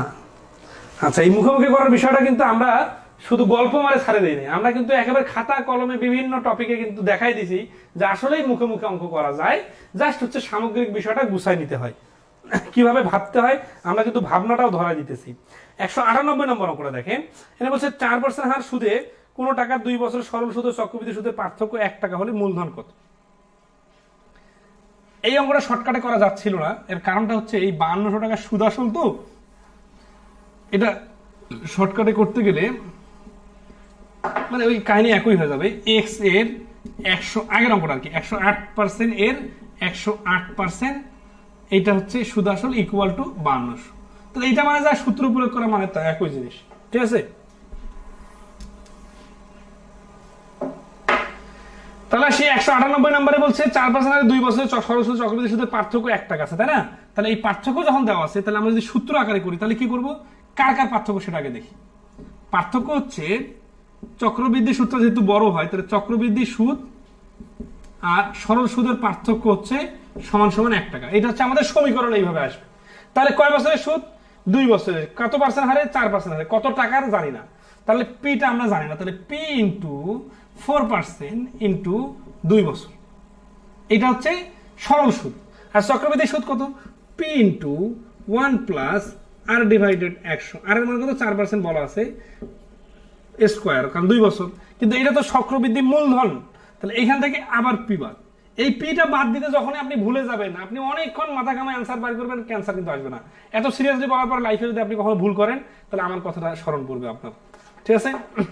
তাহলে এই পিটা হচ্ছে চক্রবৃদ্ধি সুদ বাইর করার জন্য, কারণ এই 1 টাকা পার্থক্য যে বলা আছে, এটা কিন্তু চক্রবৃদ্ধি সুদ আর সরল সুদের পার্থক্য বলা আছে, মূলধনের পার্থক্য কিন্তু না। তাহলে এই জন্য আমরা এখানে চক্রবৃদ্ধি সুদ বাইর করব, আর এখানে চক্রবৃদ্ধি সুদ বাইর করব। আর এখানে চক্রবৃদ্ধি সুদ বাইর করার জন্য সূত্রটা প্রয়োগ করলে সুদ আসল বাইর হয়, এই সুদ আসল থেকে আমাদের আসল বাদ দিলে তখন আমাদের চক্রবৃদ্ধি সুদ বাইর হয়। বারবার বলতেছি, সিরিয়াসলি মনে রাখবেন, ঠিক আছে। আচ্ছা, বাকি ক্যালকুলেশনটা আপনারা করে নেবেন। তাহলে এই 198 নম্বর অঙ্কটা যদি আপনারা করতে পারেন, তাহলে 199 কেন পারবেন না? কারণ 198 199 তো একই। আচ্ছা, এখন আসি 198 নম্বরটা আমরা দেখবো এখন, যে এই 198 নম্বরটা শর্টকাটে করা যাইতো কিনা। আসলে শর্টকাটে সবগুলো হয় না, কারণ হচ্ছে যে ওই দশমিকের হিসাবগুলো তো সবগুলো মুখোমুখি করা যায় না, বুঝছেন। কিন্তু যেগুলো একটু সহজ সংখ্যার পার্সেন্টেজ দেওয়া থাকে, ওগুলো যেহেতু করা যায়, এবং আমরা যেহেতু নতুন কোনো টেকনিক শিখতেছি না, আগে যে টেকনিকটা শিখছি ওই টেকনিকটা একটু স্মার্টলি ইউজ করতেছি। আগে একেবারে সরলভাবে ইউজ করতাম, এখন একটু পেশা ইউজ করব, তাহলে আমাদের অ্যান্সার চলে আসবে। কিভাবে দেখেন, ধরেন আছে যে আমাদের আসলটা আমরা এখানে জানি না, তাহলে আসলটার নাম দিই এক্স। তাহলে প্রথম বছর, দ্বিতীয় বছর, তাহলে এই আসলের প্রথম বছরের সুদ কত এটা জানি না, কিন্তু এখানে এক্স এর উপর যে সুদের হারটা অ্যাপ্লাই হবে এইটা হচ্ছে 4%। আবার আসি দ্বিতীয় বছরে 4% অ্যাপ্লাই হবে, তাহলে এইখানে একটা ইন্টারেস্ট হবে, এইখানে একটা ইন্টারেস্ট হবে। এই ইন্টারেস্ট দুটো কত এটা আমাদের জানা নেই, কিন্তু এই ইন্টারেস্টের যেটা ইন্টারেস্ট হবে এটা আমাদের পরিমাণ জানা নাই। বাট এখানেও এই এক্স এর যে 4% এর মানটা বাইর হবে, তার আবার 4% হবে এইটা। এখন আসি, মনে করেন এটা সমান সমান, এটা সমান সমান মনে করার দরকার নেই, এটা সমান সমান কি আমরা তো জানি যে সরল সুদ আর চক্রবৃদ্ধি সুদের পার্থক্য যেটা, সেটা এখানে বসে, তার মানে এইটা হচ্ছে 1 টাকা। এই 1 টাকাটা এখানে বসবে, এটা কিন্তু এতক্ষণ ধরে এতগুলো অঙ্ক করার পরে আপনার বোঝার কথা যে সরল সুদ আর চক্রবৃদ্ধি সুদের পার্থক্য যদি 2 বছরের কথা বলা হয়, তাহলে এই লাইনের বাইরে যেটা থাকে ওইটা হচ্ছে পার্থক্য। তাহলে আমরা এখানে কিভাবে এটা অ্যান্সার বের করতে, এটাকে 1 কে টার্গেট করে এক্স এর সাথে রিলেশনটা কি, এক্স এর এই 4% যদি বাইর করি তাহলে প্রথম বছরের সুদ বাইর হবে, এইটা এর আবার যদি 4% বাইর করি তাহলে 1 টাকা বাইর হবে। তাহলে x সমান সমান 1 গুণন এই 4% মানে নিচে একটা 100 আছে, এগুলো যখন ওই পাশে চলে যাবে তাহলে উপরে 100 নিচে 4 গুণন উপরে 100 নিচে 4, 4 দ্বারা কাটলে 25, 4 দ্বারা কাটলে 25, 25 25 এ 625। তার মানে x এর মানটা হচ্ছে 625। আশা করি ক্লিয়ার।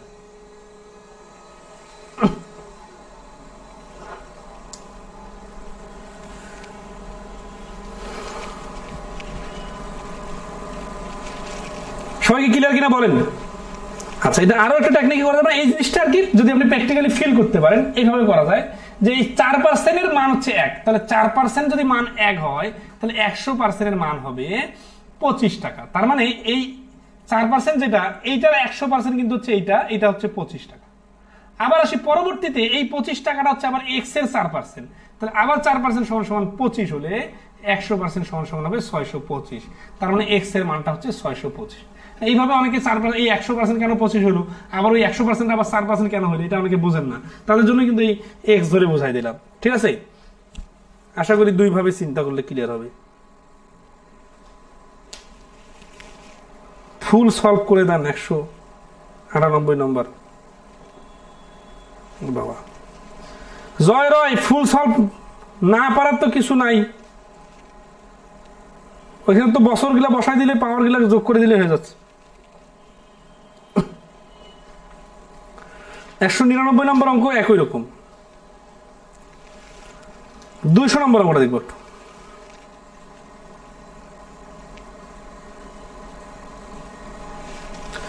200 নম্বর অঙ্কটা বলতেছে যে একই হার মুনাফায় কোন মূলধনের 1 বছরান্তে মূলধন 6500 টাকা এবং 2 বছরান্তে চক্রবৃদ্ধি মূলধন 6760 টাকা হলে মূলধন কত? এই রকম অঙ্কই কিন্তু আমাদের ওই যে 120 এর যে অঙ্কটা ছিল, মানে এই অঙ্কটা সাইডে আপনি একটু লিখে রাখতে পারেন। 189 নম্বর অঙ্কটা এইটার সাথে মিল আছে। কি কঠিন লাগে আপনার? তো বলি নাই এত প্যাচ লাগানো, আপনার তো সোজা নিয়ম শর্টকাট সূত্র দিয়ে দেখাই দিছি। সূত্রটা আরো যদি দ্রুত করতে চান তাহলে এইভাবে করবেন, কারণ আপনি যদি সবগুলো পানির মতো সোজা সূত্র যেভাবে করতে ওইভাবে চিন্তা করতে তো হবে না। 200 নম্বর অঙ্কটা রিটার্ন করে দিব, ঠিক আছে? আচ্ছা, এখানে আমাদের যে দুটা কুলু দেওয়া আছে, এই দুটা কুলু নিয়ে একটু ভাবি আমরা। 6500 আর একটা কি দেওয়া আছে 6760। 6760 6500 যেটা দেওয়া আছে এইটার কি, এটার নাম কি? এটার নাম হচ্ছে 1 বছরান্তে চক্রবৃদ্ধি মূলধন। তাহলে আমরা মনে করি আসল হচ্ছে P, আর 1 বছরান্তে মানে হচ্ছে 1 + r টু দি পাওয়ার 1, এই two the power 1 equal to এটা। আর 6760টা কি বলা আছে? 2 বছরান্তে চক্রবৃদ্ধি মূলধন, তার মানে P × 1 + r টু দি পাওয়ার 2। তাহলে এখানে হচ্ছে স্কয়ার আর এখানে হচ্ছে একটা পাওয়ার, এটা সমান সমান হচ্ছে এইরকম। তাহলে চক্রবৃদ্ধি বলার কারণে এটা যেটা মান সেটা আমরা বসাই দিলাম। তাহলে এটা হচ্ছে আমাদের 2 নম্বর সমীকরণ, এটা হচ্ছে 1 নম্বর সমীকরণ, জাস্ট বোঝার জন্য উপরে নিচে লিখলাম। তাহলে এখন আসি আমরা 2 নম্বর সমীকরণকে 1 নম্বর সমীকরণ দিয়ে যদি আমি ভাগ করি। কেন ভাগ করতেছি? কারণ এই মানটার এই মানটা হুবহু এক আছে, কিন্তু এখানে পাওয়ার আকারে আছে। হ্যাঁ, আপনার যদি একটা x² থাকে একটা x থাকে, তাহলে আপনি যদি যোগ করেন তাহলে তো x² + x থাকবে, ডিলিট হবে না। ডিলিট করতে চাইলে এটা দিয়ে এটাকে ভাগ করলে একটা x থাকবে, এই জন্য আমরা ভাগ করলে এটা দিয়ে এটা যখন ভাগ করবো তাহলে এখানে আছে একটা, এখানে আছে স্কয়ার, ঠিক আছে? তাহলে এই p কাটা যাবে, এই 1 + স্কয়ারের মানে এখানে থাকবে 1 + r ডিভাইডেড 6760 ডিভাইডেড 6500। এটা হচ্ছে 1 + r এর মান। এখানে যদি আমরা কাটাকাটি করি 0, 25 দিয়ে কাটলে হচ্ছে 26, আর এখানে 26 দিয়ে কাটলে হচ্ছে 25, আর এখানে 26 দিয়ে কাটলে 26। তার মানে 26/25 হচ্ছে 1 + r এর ভ্যালু। 1 + r এর ভ্যালু আমরা পাইলাম 26/25। আমাদের অ্যান্সার কি দরকার? আমাদের অ্যান্সার দরকার মূলধন কত, মানে p এর মান দরকার। দেখেন তো এই সমীকরণ দুটো নিয়ে একটু ভাবেন যে এইখানে আমাদের সমীকরণে 1 + r × p আছে, 6500 আছে।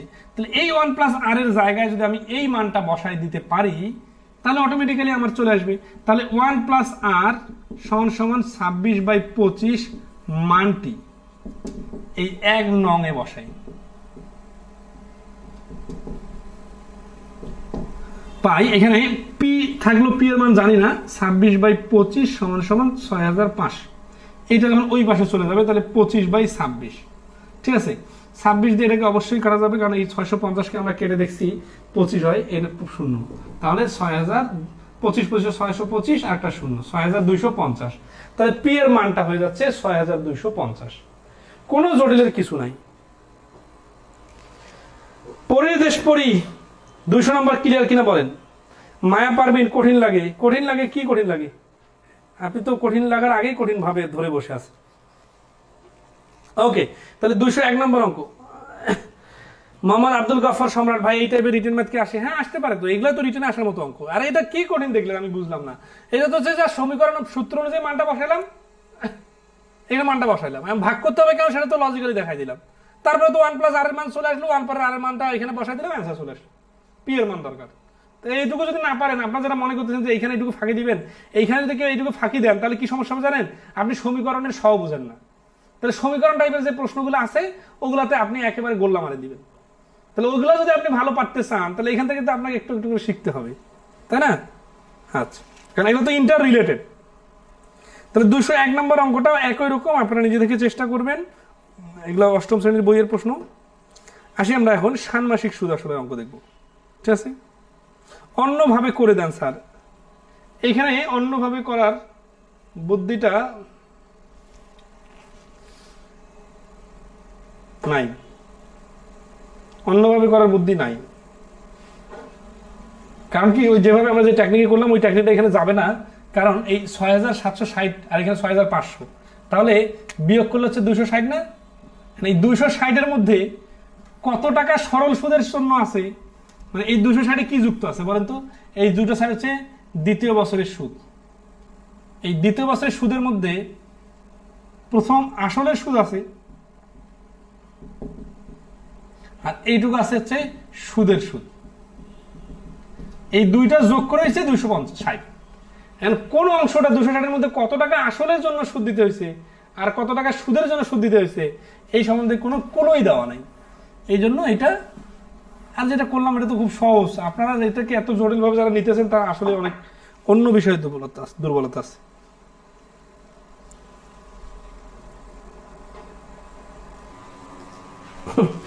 আচ্ছা আচ্ছা, বইয়ের বিকল্প দেওয়া আছে না?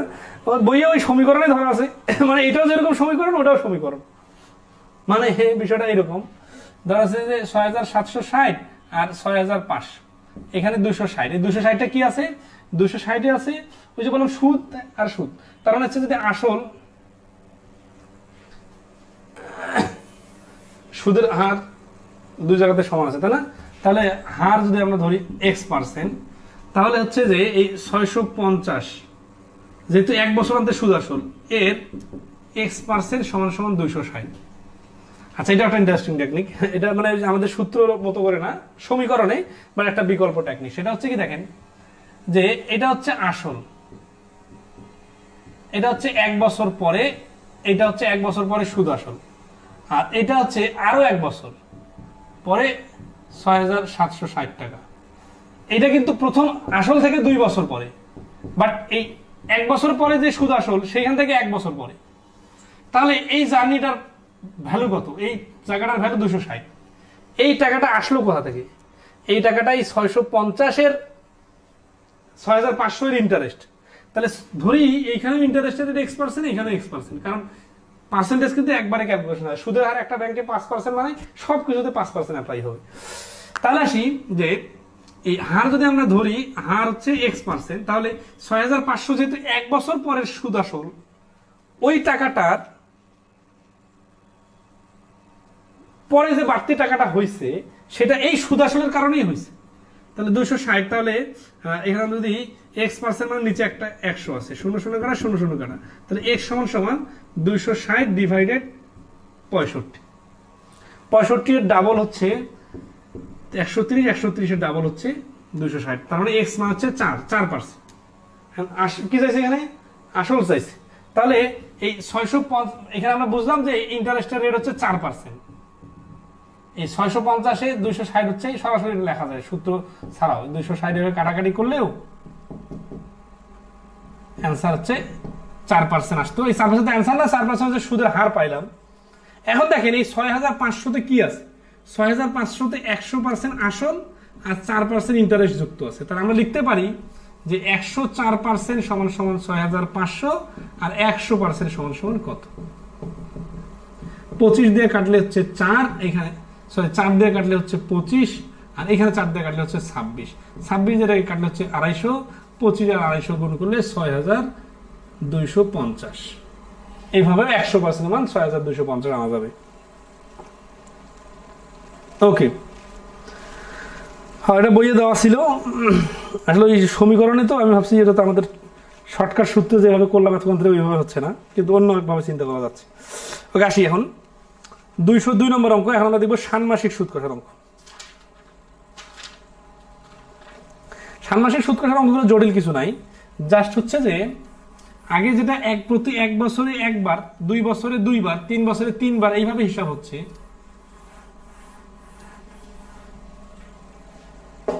এইখানে যেটা হবে 202-এ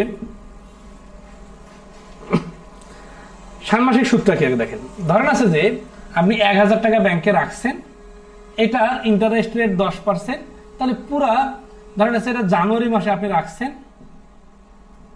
আর এটা আপনার ডিসেম্বর মাসে, যে আপনাকে ডিসেম্বর মাসের শেষের দিনে আপনাকে যখন টাকা ফেরত দিল তখন 1000 টাকা দিল আর ইন্টারেস্ট 100 টাকা সহ 100 টাকা দিয়ে দিল।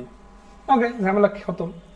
এখন সেই ব্যাংক হচ্ছে যে ব্যাংকের কাছ থেকে আপনি লোন নিছেন 1000 টাকা, এবার ব্যাংক যে চালাকিটা করছে যে 10% ইন্টারেস্ট রেটে আপনাকে লোন দিছে, কিন্তু বলছে যে আমরা জুন মাসের শেষে একটা হিসাব করে নিব, তার মানে 6 মাস আর 6 মাস। তাহলে আসুন দেখেন, বলছে ইন্টারেস্ট রেট 10%। এই যে যখনই আপনারা খেয়াল করেন এই যে রেট 10% বলবে, তখনই বুঝে নিতে হবে এখানে 1 বছর শেষে 10 টাকা, তার মানে 12 মাসে কিন্তু, তার মানে রেটের যখনই রেট বলবে তখন আপনার বুঝে নিতে হবে এখানে 12 মাস যুক্ত আছে। তাহলে এই 10% মানে আপনি 12 মাস টাকাটা রাখলে 10 টাকা পাবেন।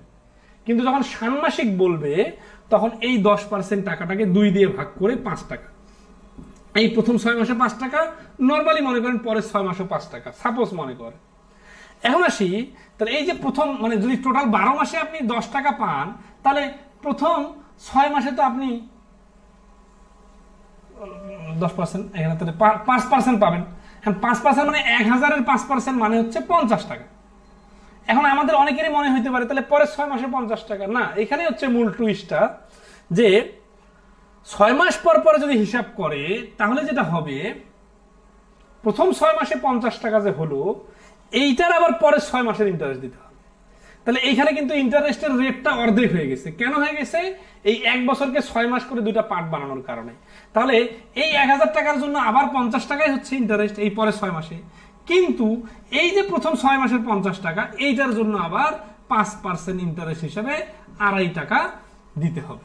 তাহলে এবার সুদ আসল কত দিতে হবে দেখেন, এখানে আগের বার সুদ আসল দিতে হয়েছিল 1100 টাকা, আর এইবার সুদ আসল দিতে হচ্ছে 1000 টাকা আসল, 50 টাকা প্রথম 6 মাসের সুদ, পরের 6 মাসের সুদ হচ্ছে 50 আর 2.5 মিলে হচ্ছে 52.5 টাকা। তাহলে টোটাল টাকা দিতে হচ্ছে 1102 টাকা 50 পয়সা। এই যে 2 টাকা 50 পয়সা দিতে হচ্ছে, এটা কিন্তু বেশি দিতে হচ্ছে। কার কারণে? ষান্মাসিক বলার কারণে। টার্নিং পয়েন্টটা কোথায়? টার্নিং পয়েন্টটা হচ্ছে দ্বিতীয় 6 মাসে প্রথম 6 মাসের ইন্টারেস্ট দিতে হচ্ছে। তাহলে তো বিষয়টাকে এইভাবে বলা যায় না যে 1 বছর মানে 2 বছরের মতো হিসাব।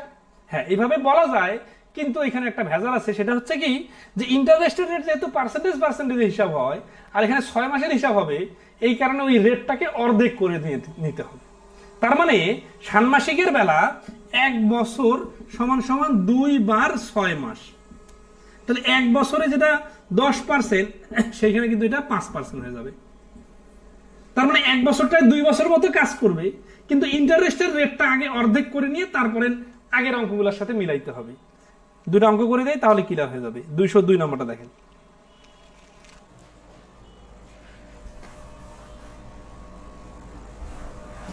চক্রবৃদ্ধি সুদ কষার বিষয়গুলো ফুললি ক্লিয়ার হলো কিনা আপনারা একটু রেসপন্স করবেন।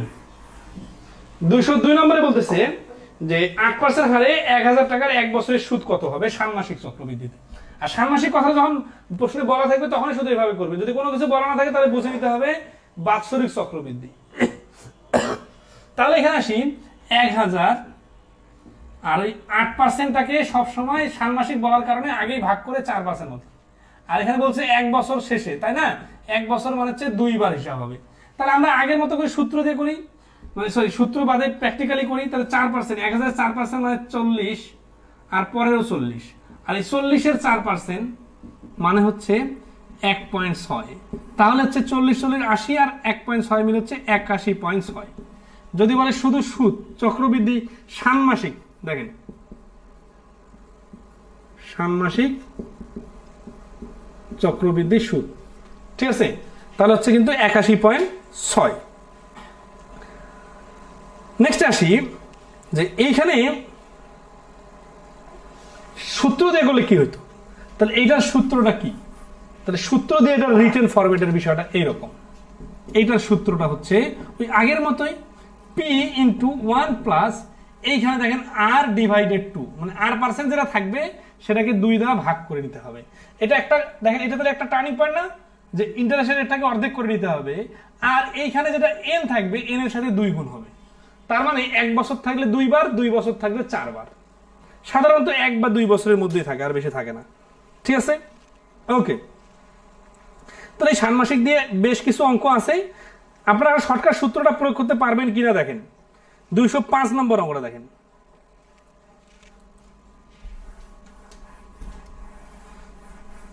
সূত্র দিয়ে করবেন, আবার শর্টকাটও করতে পারবেন। 205 নম্বর অঙ্কটা বলতেছে যে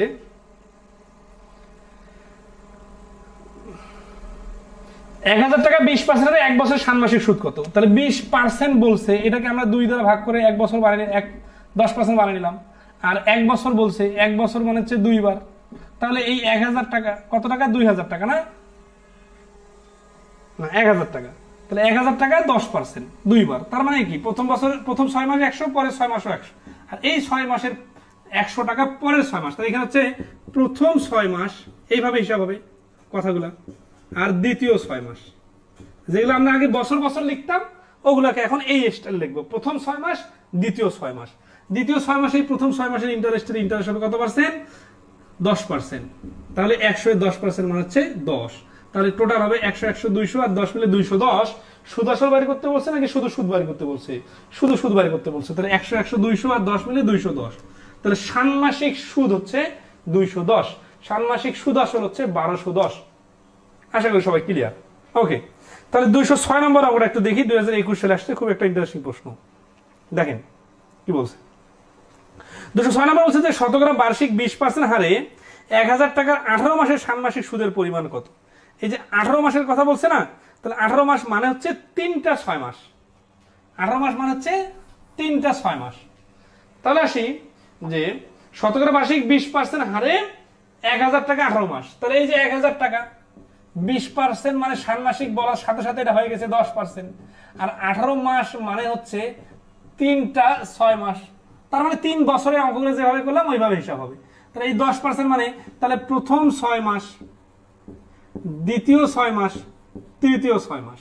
প্রথম 6 মাসে হবে 100, তারপরে আসলের উপরে 100, আবার আসলের উপরে 100। দ্বিতীয় 6 মাসে হবে এই 100 এর জন্য 10, আবার পরের 100 এর জন্য 10। আবার দ্বিতীয় 6 মাসেরটা তৃতীয় 6 মাসে যে হয়ে যাবে 110 এর 10% মানে 11। তাহলে উত্তর কি চাইছে?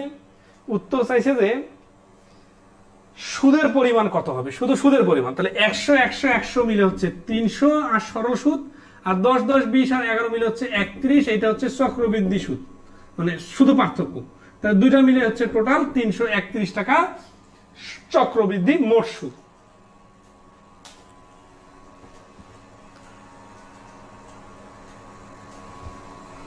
ওকে, নেক্সট আসি আমরা 207 নম্বর অঙ্ক। দেখেন এই 207 নম্বর অঙ্কটা হচ্ছে 43তম বিসিএস এ আসছে। কি বলতেছে? বলছে বার্ষিক 20% যৌগিক মুনাফায় মূলধন 10,000 টাকা 2 বছরের জন্য বিনিয়োগ করা হলো। যদি যৌগিক মুনাফা অর্ধ বছর হিসেবে, দেখেন সবসময় কিন্তু ষান্মাসিক এমনি এমনি করতে হবে না, ওটা উল্লেখ করা থাকবে। অর্ধ বছর হিসেবে ধরা হয়, তাহলে মূলধন চক্রবৃদ্ধি মূলধন কত? চক্রবৃদ্ধি মূলধন তার মানে চক্রবৃদ্ধি সুদ আসল। তাহলে এখানে আমরা উত্তরগুলো আবার দেখেন, উত্তরগুলো কি অপশনগুলো দেখেন কিভাবে দেওয়া আছে।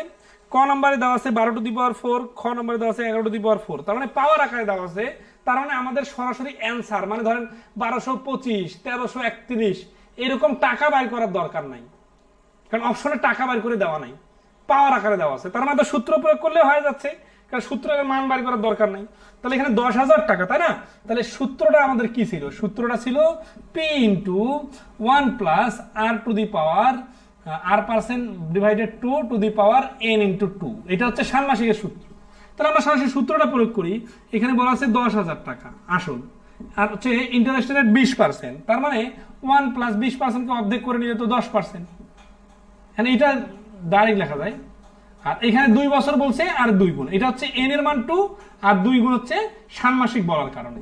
তাহলে 10,000 গুণন এখানে কাটাকাটি করলে 10%, তাহলে 10% মানে হচ্ছে 10/100 1 + 10/100 টু দি পাওয়ার 4। তাহলে এইখানে 10,000 গুণন এখানে হচ্ছে 0 0 কাটা, তাহলে 10 আর 11/10 এর উপর পাওয়ার 4।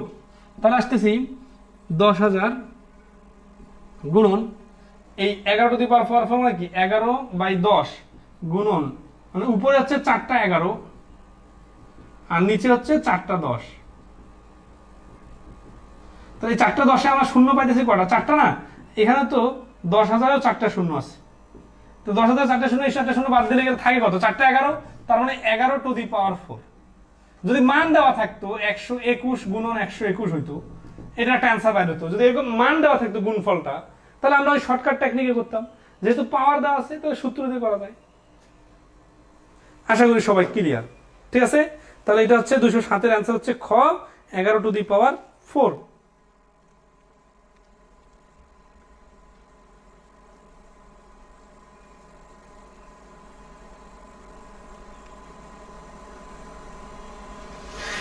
যদি ক্লিয়ার হয়ে থাকেন তাহলে আমরা বাকিগুলো আপনারা করে নেবেন। এখানে আমরা চক্রবৃদ্ধি সুদের চ্যাপ্টারটা ক্লোজ করলাম। আমরা আসি 12 নম্বর পদ্ধতিতে 210, 11, 12, 13 4টা অঙ্ক আছে, এগুলো একটু করে দিই। 210 নম্বর অঙ্কটা দেখেন। চক্রবৃদ্ধি সূত্রটা মোটামুটি ক্লিয়ার সবাই? এখন একটু সময় দিবেন বইয়ের মধ্যে প্র্যাকটিস পার্টে, তারপরে হচ্ছে মডেল টেস্টের দিকে অনেকগুলো অঙ্ক আছে, ওগুলো একটু নিজে থেকে করার চেষ্টা করবেন। অনেকগুলো অঙ্ক করাই দিলাম, এতগুলো অঙ্ক কেউ চক্রবৃদ্ধির কোথাও করাই দিবে না, আপনারা দেখবেন যে কোনো পেড কোর্সে বা ফ্রি ক্লাস যেখানে দেন।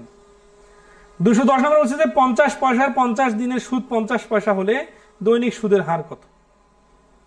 তো এটা তো ওই নিয়মে নর্মালি করা যায়।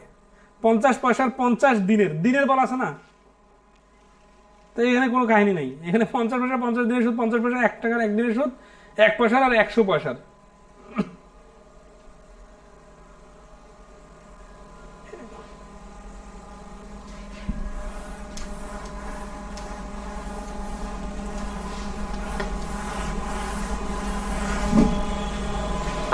মানে যেহেতু পয়সা ধরে বলা আছে তাহলে 100 পয়সা তো হিসাব করে বার করলে হয়ে যাবে।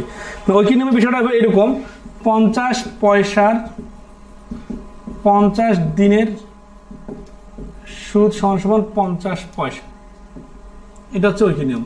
1 পয়সার 1 দিনের সুদ সমান 1 পয়সার সুদ কম হবে, 1 দিনের সুদ আরো কম হবে, অর্থাৎ দুইটা 50-এর নিচে গুণ, ওই কি নিয়মের মতো। আর 100 পয়সা মানে বেশি পয়সার সুদ বেশি হবে, 100 দিনের সুদ কত বলছে? দৈনিক সুদ বার করতে বলছে না, তাহলে দৈনিক সুদ মানে 1 দিনের সুদ বার করতে বলছে। তাহলে 1 দিনের সুদ, তাহলে আগেরটা যাই থাকবে 100 পয়সার সুদটা আরো বেশি হবে, তাহলে 100টা উপরে। তাহলে এই 50 কাটা 50 দিয়ে 100-কে ভাগ করলে 2, তাহলে 2 আনসার। কোনো ঝামেলা নাই তো এখানে। 210 নম্বর প্রশ্নের অ্যান্সার হচ্ছে ঘ 2 পয়সা। ও আচ্ছা, 211 নম্বর অঙ্কটা কে যেন করে দেওয়ার কথা বলছিলেন। আসি 211 নম্বর অঙ্কটা করে দিই।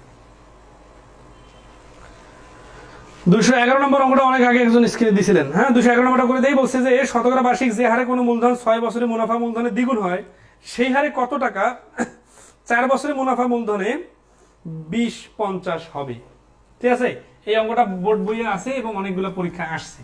তাহলে এখানে আমরা দেখতেছি দুইটা ছোট ছোট অঙ্ক একসাথে দেওয়া হয়েছে। সেটা হচ্ছে প্রথম পার্টে কি বলা আছে, সুদের হার বাড়ি করতে হবে, তাই না? শতকরা বার্ষিক যে হারে কোনো মূলধন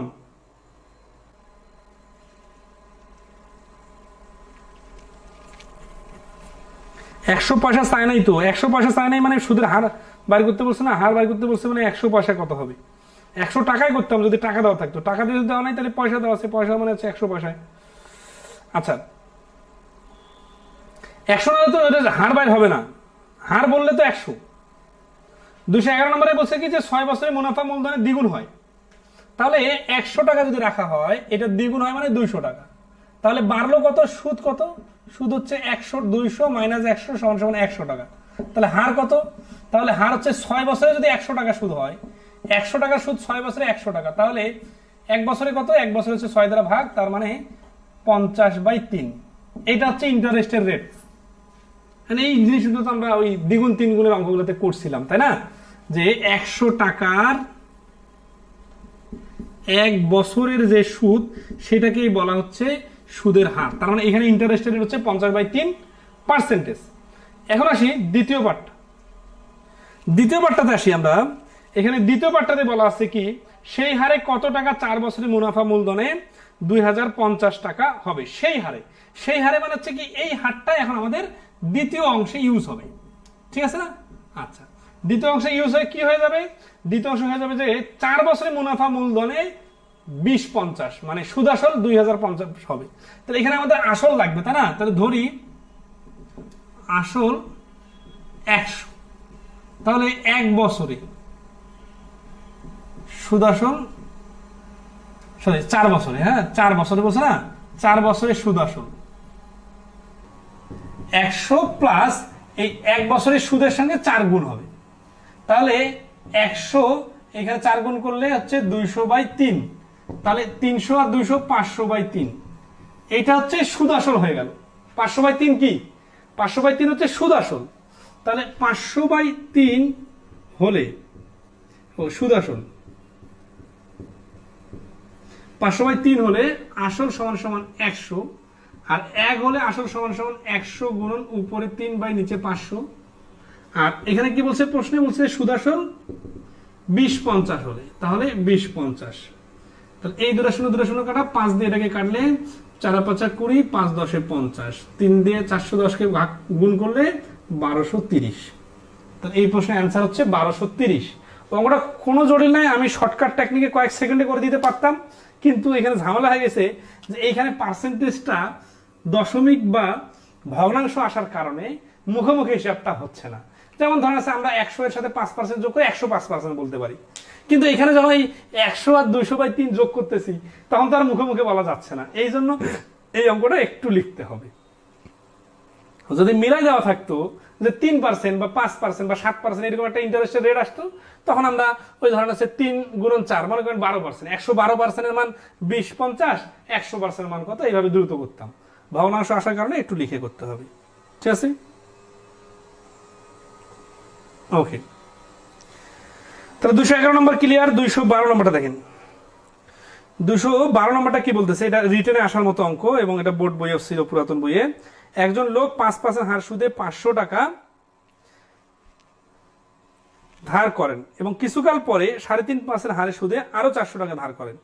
দ্বিতীয়, এই অঙ্কটা কিন্তু ব্যাংকের রিটেন পরীক্ষা আসছে, অথচ এটা কিন্তু বোর্ড বইয়ের প্রশ্ন, বিসিএস এর রিটেনও আসছে। তাহলে 6 মাস পরে তিনি উভয় ধার সুদে মূলে 994.50 টাকা শোধ করেন। প্রথম ধার নেওয়ার কতদিন পর তিনি ওই ধার শোধ করেন? এই অঙ্কটা এখন লিখতে গেলে মনে হচ্ছে অনেক লেখা, কিন্তু আগে অঙ্কের সামারিটা আমরা একটু তুলে নিই। এই বড় বড় অঙ্ক বা রিটেন টাইপের অঙ্ক যখন আসে, তখন অনেকে যে ঝামেলাটা হয়, এত বড় অঙ্ক রিডিং করতে করতে ঘুরে যায় মাথা, তারপর হচ্ছে কোনো খুঁজে পায় না কিভাবে শুরু করবেন। তো তাদের জন্য কিন্তু আমি সুন্দর করে চিত্র আট করে করে করে দিই। তাহলে এই অঙ্কটা চিত্রটা দেখেন, একজন লোক 5% হার সুদে 500 টাকা ধার করেন কিছুকাল পর। তাহলে এই পর্যন্ত আসি আমরা, 500 টাকা নিল সে 5% হারে, যাচ্ছে যাচ্ছে সময় যাচ্ছে, কিছুকাল পরে এইখানে এসে সে আবার ঋণ করলো। কি ঋণ করলো? এবার 3.5% হার সুদে আরো 400 টাকা নিল। এই যে এইখানে 3.5% হার সুদে কত টাকা নিল? 400 টাকা নিল। এটা হচ্ছে নতুন ঋণ। আচ্ছা, এই ঋণকে শোধ করে দিছে না, তাহলে এই ঋণ যোগ করে যাবে না? 500 400 900 টাকা ঋণ হয়ে গেল, কিন্তু যোগ করা যাবে না। কেন যাবে না? কারণ এই ঋণটা 5% হারে আর এই ঋণটা কিন্তু 3.5% হারে, তাহলে হার তো এক হচ্ছে না, তাহলে দুটো আলাদা করে হিসাব করতে হবে। এরপর 80 টাকা ধার করেন, দ্বিতীয় ধার নেওয়ার 6 মাস পরে, এই যে দ্বিতীয় ধারটা নিল, এরপরে আরো সময় গেল, এই জায়গাটা হচ্ছে 6 মাস। এই 6 মাস পরে উনি কি করলো? উভয় ধার সুদে মূলে, উভয় ধার মানে এই ধার দুই ধারে সুদে মূলে কত টাকা শোধ করলো? সুদ আসলে 994.50 টাকা। তাহলে 994.50 এই টাকাটা কি করলো? শোধ করে দিল। এখন দেখেন এই 994.50 কি কি আছে? এই 500 টাকা আসল, এই 400 টাকা আসল। আসল তো আর বাড়া কমা হয় নাই, তাহলে এখানে আছে আসল, এই 500 টাকার একটা ইন্টারেস্ট আছে, এই 400 টাকার একটা ইন্টারেস্ট আছে, প্লাস 2 সুদ। এই দুইটা যদি আমরা যোগ করি তাহলে এই 994.50 হবে। তাহলে আমরা এই 500 400 900, তাহলে আসল, তাহলে এই যে সুদ যদি বলি, তাহলে কি হবে? এই 900 টাকা বাদ দিলে আমাদের যে 94.50 টাকা, এটা হচ্ছে সুদ। এখন দেখেন আমাদের এই 94.50 টাকা যে সুদ, এখানে কোথায় কোথায় ভুল হইতে পারে সেটা দেখেন। বলেন তো, মনে করেন এইটা টাইমটা হচ্ছে মনে করেন 2 বছর, মানে শুরুটাকে শেষ পর্যন্ত 2 বছর। এখন এই 500 টাকার ইন্টারেস্ট হবে এই 2 বছর পুরো টাকাটায় সময়, আর এই 400 টাকার ইন্টারেস্ট হবে এই 6 মাস। তাহলে আমরা যদি একটু এইভাবে ভাবি যে এই 400 টাকার 6 মাসের ইন্টারেস্ট দিতে হয়েছে, তো এই 6 মাসের ইন্টারেস্টটাই 94 টাকা থেকে যদি বাদ দিয়ে দেয় 94.5 টাকা থেকে, তাহলে বাকি যে টাকাটা থাকবে ওইটা পুরোটাই হচ্ছে এই 500 টাকার ইন্টারেস্ট। তাহলে আসি আমরা, এখন এখানে অনেকে সাজা লিখতে চান, সাজা লেখাটা বই আছে, আর এখন রিটার্ন করার মতো সময় নাই, আমরা জাস্ট যেটা বোঝাই দিলাম এটা লিখে দিলেই রিটার্ন হয়ে যাবে। ঠিক আছে, কিভাবে বোঝাই দেবো, যে এখানে মানে হচ্ছে যে আসল সমান সমান 900, সুদ 16, তাহলে শুধু সুদ 94.50। তাহলে এখন আসি যে 3.5% হারে 400 টাকার 6 মাসের সুদ সমান সমান, এই অঙ্কটা আমরা প্রথম কয়েক মিনিটে শিখছিলাম যে 6 মাসের সুদ বার করতে গেলে আগে 1 বছর বার করব, তারপরে অর্ধেক করে নিব। তাহলে 400 টাকার 3.5% কত? 400 টাকার 3% মানে হচ্ছে 12 টাকা, আর হাফ মানে হচ্ছে 2 টাকা, 12 আর 2 14 টাকা। তাহলে এই 14 টাকা হচ্ছে এক বছরের সুদ, তাহলে 6 মাসের সুদ হবে 7 টাকা। তাহলে অতএব অবশিষ্ট সুদ সমান সমান 94.50 টাকা থেকে যদি 60 টাকা বাদ দেয় তাহলে থাকবে 87.5 টাকা। এই 87.5 টাকাটা কোন টাকার সুদ? এই 500 টাকার সুদ। কোন হারে সুদ? 5% হারে। তাহলে আমরা এখন দেখব যে এই 5% হারে 87.5 টাকা সুদ হতে গেলে কত বছর লাগে। তাহলে 5 টাকা, হ্যাঁ, তাহলে 500 এর 5% হয়, এটা আমরা যদি এখন সরাসরি সময় বাইর করতে চাই সূত্র দিয়ে করি। সূত্র দিয়ে হচ্ছে কি, আমরা জানি টোটাল ইন্টারেস্ট হচ্ছে 87.5 আর সূত্রের 100, আর এখানে হচ্ছে 500 হচ্ছে আসল আর 5 হচ্ছে ইন্টারেস্টের রেট। তাহলে এই দশমিক তুলে দিলে নিচে একটা 10, তাহলে এই 2 শূন্য এই 2 শূন্য কাটা, এইখানে হচ্ছে 5 দিয়ে কাটলে 5 5 25 দিয়ে কাটি, তাহলে 3 25 75, 125 5, আর 10 দিয়ে কাটলে এটা হচ্ছে 3.5 বছর। তার মানে এই 500 টাকাটা 3.5 বছরের জন্য নেওয়া হয়েছিল। আমাদের অ্যান্সার কি চাইছে দেখেন তো, অ্যান্সার বলছে প্রথম ধার নেওয়ার কতদিন পর তিনি ওই ধার শোধ করেন। তার মানে এই প্রথম যে ধার নিছি আমি, এই ধার নিছি এই সময় গেছে এইখানে এসে আমি ধার শোধ করে দিছি।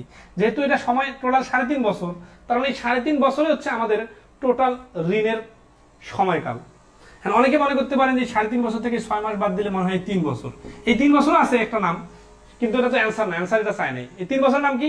3 বছরের নাম হচ্ছে প্রথম ঋণ নেওয়ার কতদিন পরে সে দ্বিতীয় ঋণ নিয়েছে।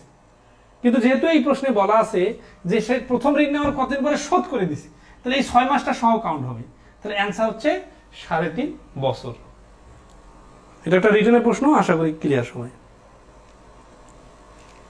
তাহলে 212 নম্বর প্রশ্নটা অ্যান্সার হচ্ছে 3.5 বছর। এরপরের অঙ্কটা ওটা যোগ বিয়োগের একটা অঙ্ক, এটা পারবেন। 213 নম্বর চেষ্টা নিজে করে নেবেন। 213 নম্বরটা দেন তো, এটা হোমওয়ার্ক থাকলো আপনাদের। মানে শুধু 1 বছর করে সুদ বাইর করবেন, সুদ আসল থেকে বাদ দিয়ে দিবেন, তাহলে অটোমেটিক্যালি পরেরটা বাইর হয়ে যাবে। তাহলে আমাদের এই চ্যাপ্টারে টোটাল 213টা অঙ্ক ছিল, আমরা 213 নম্বর অঙ্ক পর্যন্ত এসে থামলাম। এরপরে যেগুলো আছে এগুলো হচ্ছে প্র্যাকটিস পার্ট আর মডেল টেস্ট, এবং মাত্র কয়েকটা রিটেনের অঙ্ক আছে। এই রিটেনের যে অঙ্কগুলো আছে এর থেকে অনেক স্ট্যান্ডার্ড অঙ্ক আমরা অটোমেটিক্যালি ভিতরের আলোচনায় শিখে গেছি। তো যে কেউ চাইলে রিটেনের অঙ্কগুলো নিজে থেকে করতে পারেন, তারপর যদি কোথাও সমস্যা হয় আমি করে দিব। ঠিক আছে, আমরা আগামী ক্লাসে নতুন টপিক শুরু করব। তো আজকে এই পর্যন্তই, সবাই ভালো থাকবেন। আর কোনো সমস্যা থাকলে গ্রুপে পোস্ট দিতে পারেন। ঠিক আছে, অযথা বেশি বোরিং হবেন না। আর আমাদের পাটিগণিতটা করতে একটু সময় লাগলো, কোনো সমস্যা নেই, আমাদের যথেষ্ট সময় আছে। আমরা দেখেন প্রত্যেকটা ক্লাসে কিন্তু কোয়ালিটি ক্লাস, অনেক ম্যাথ করাই দিতেছি এবং অনেক ধরনের টেকনিক বা আলোচনাগুলো চলে আসতেছে। একটু সময় লাগলেও আপনাদের যারা মানে লম্বা সময় ধরে পরীক্ষা দিবেন তাদের লাইফ টাইম কিন্তু এগুলো কাজে লাগবে। মানে সময় যতদিন পরীক্ষা দিবেন সব সময় একবারে ক্লিয়ার হয়ে যাবে। তো শুভরাত্রি, আজকে পর্যন্তই।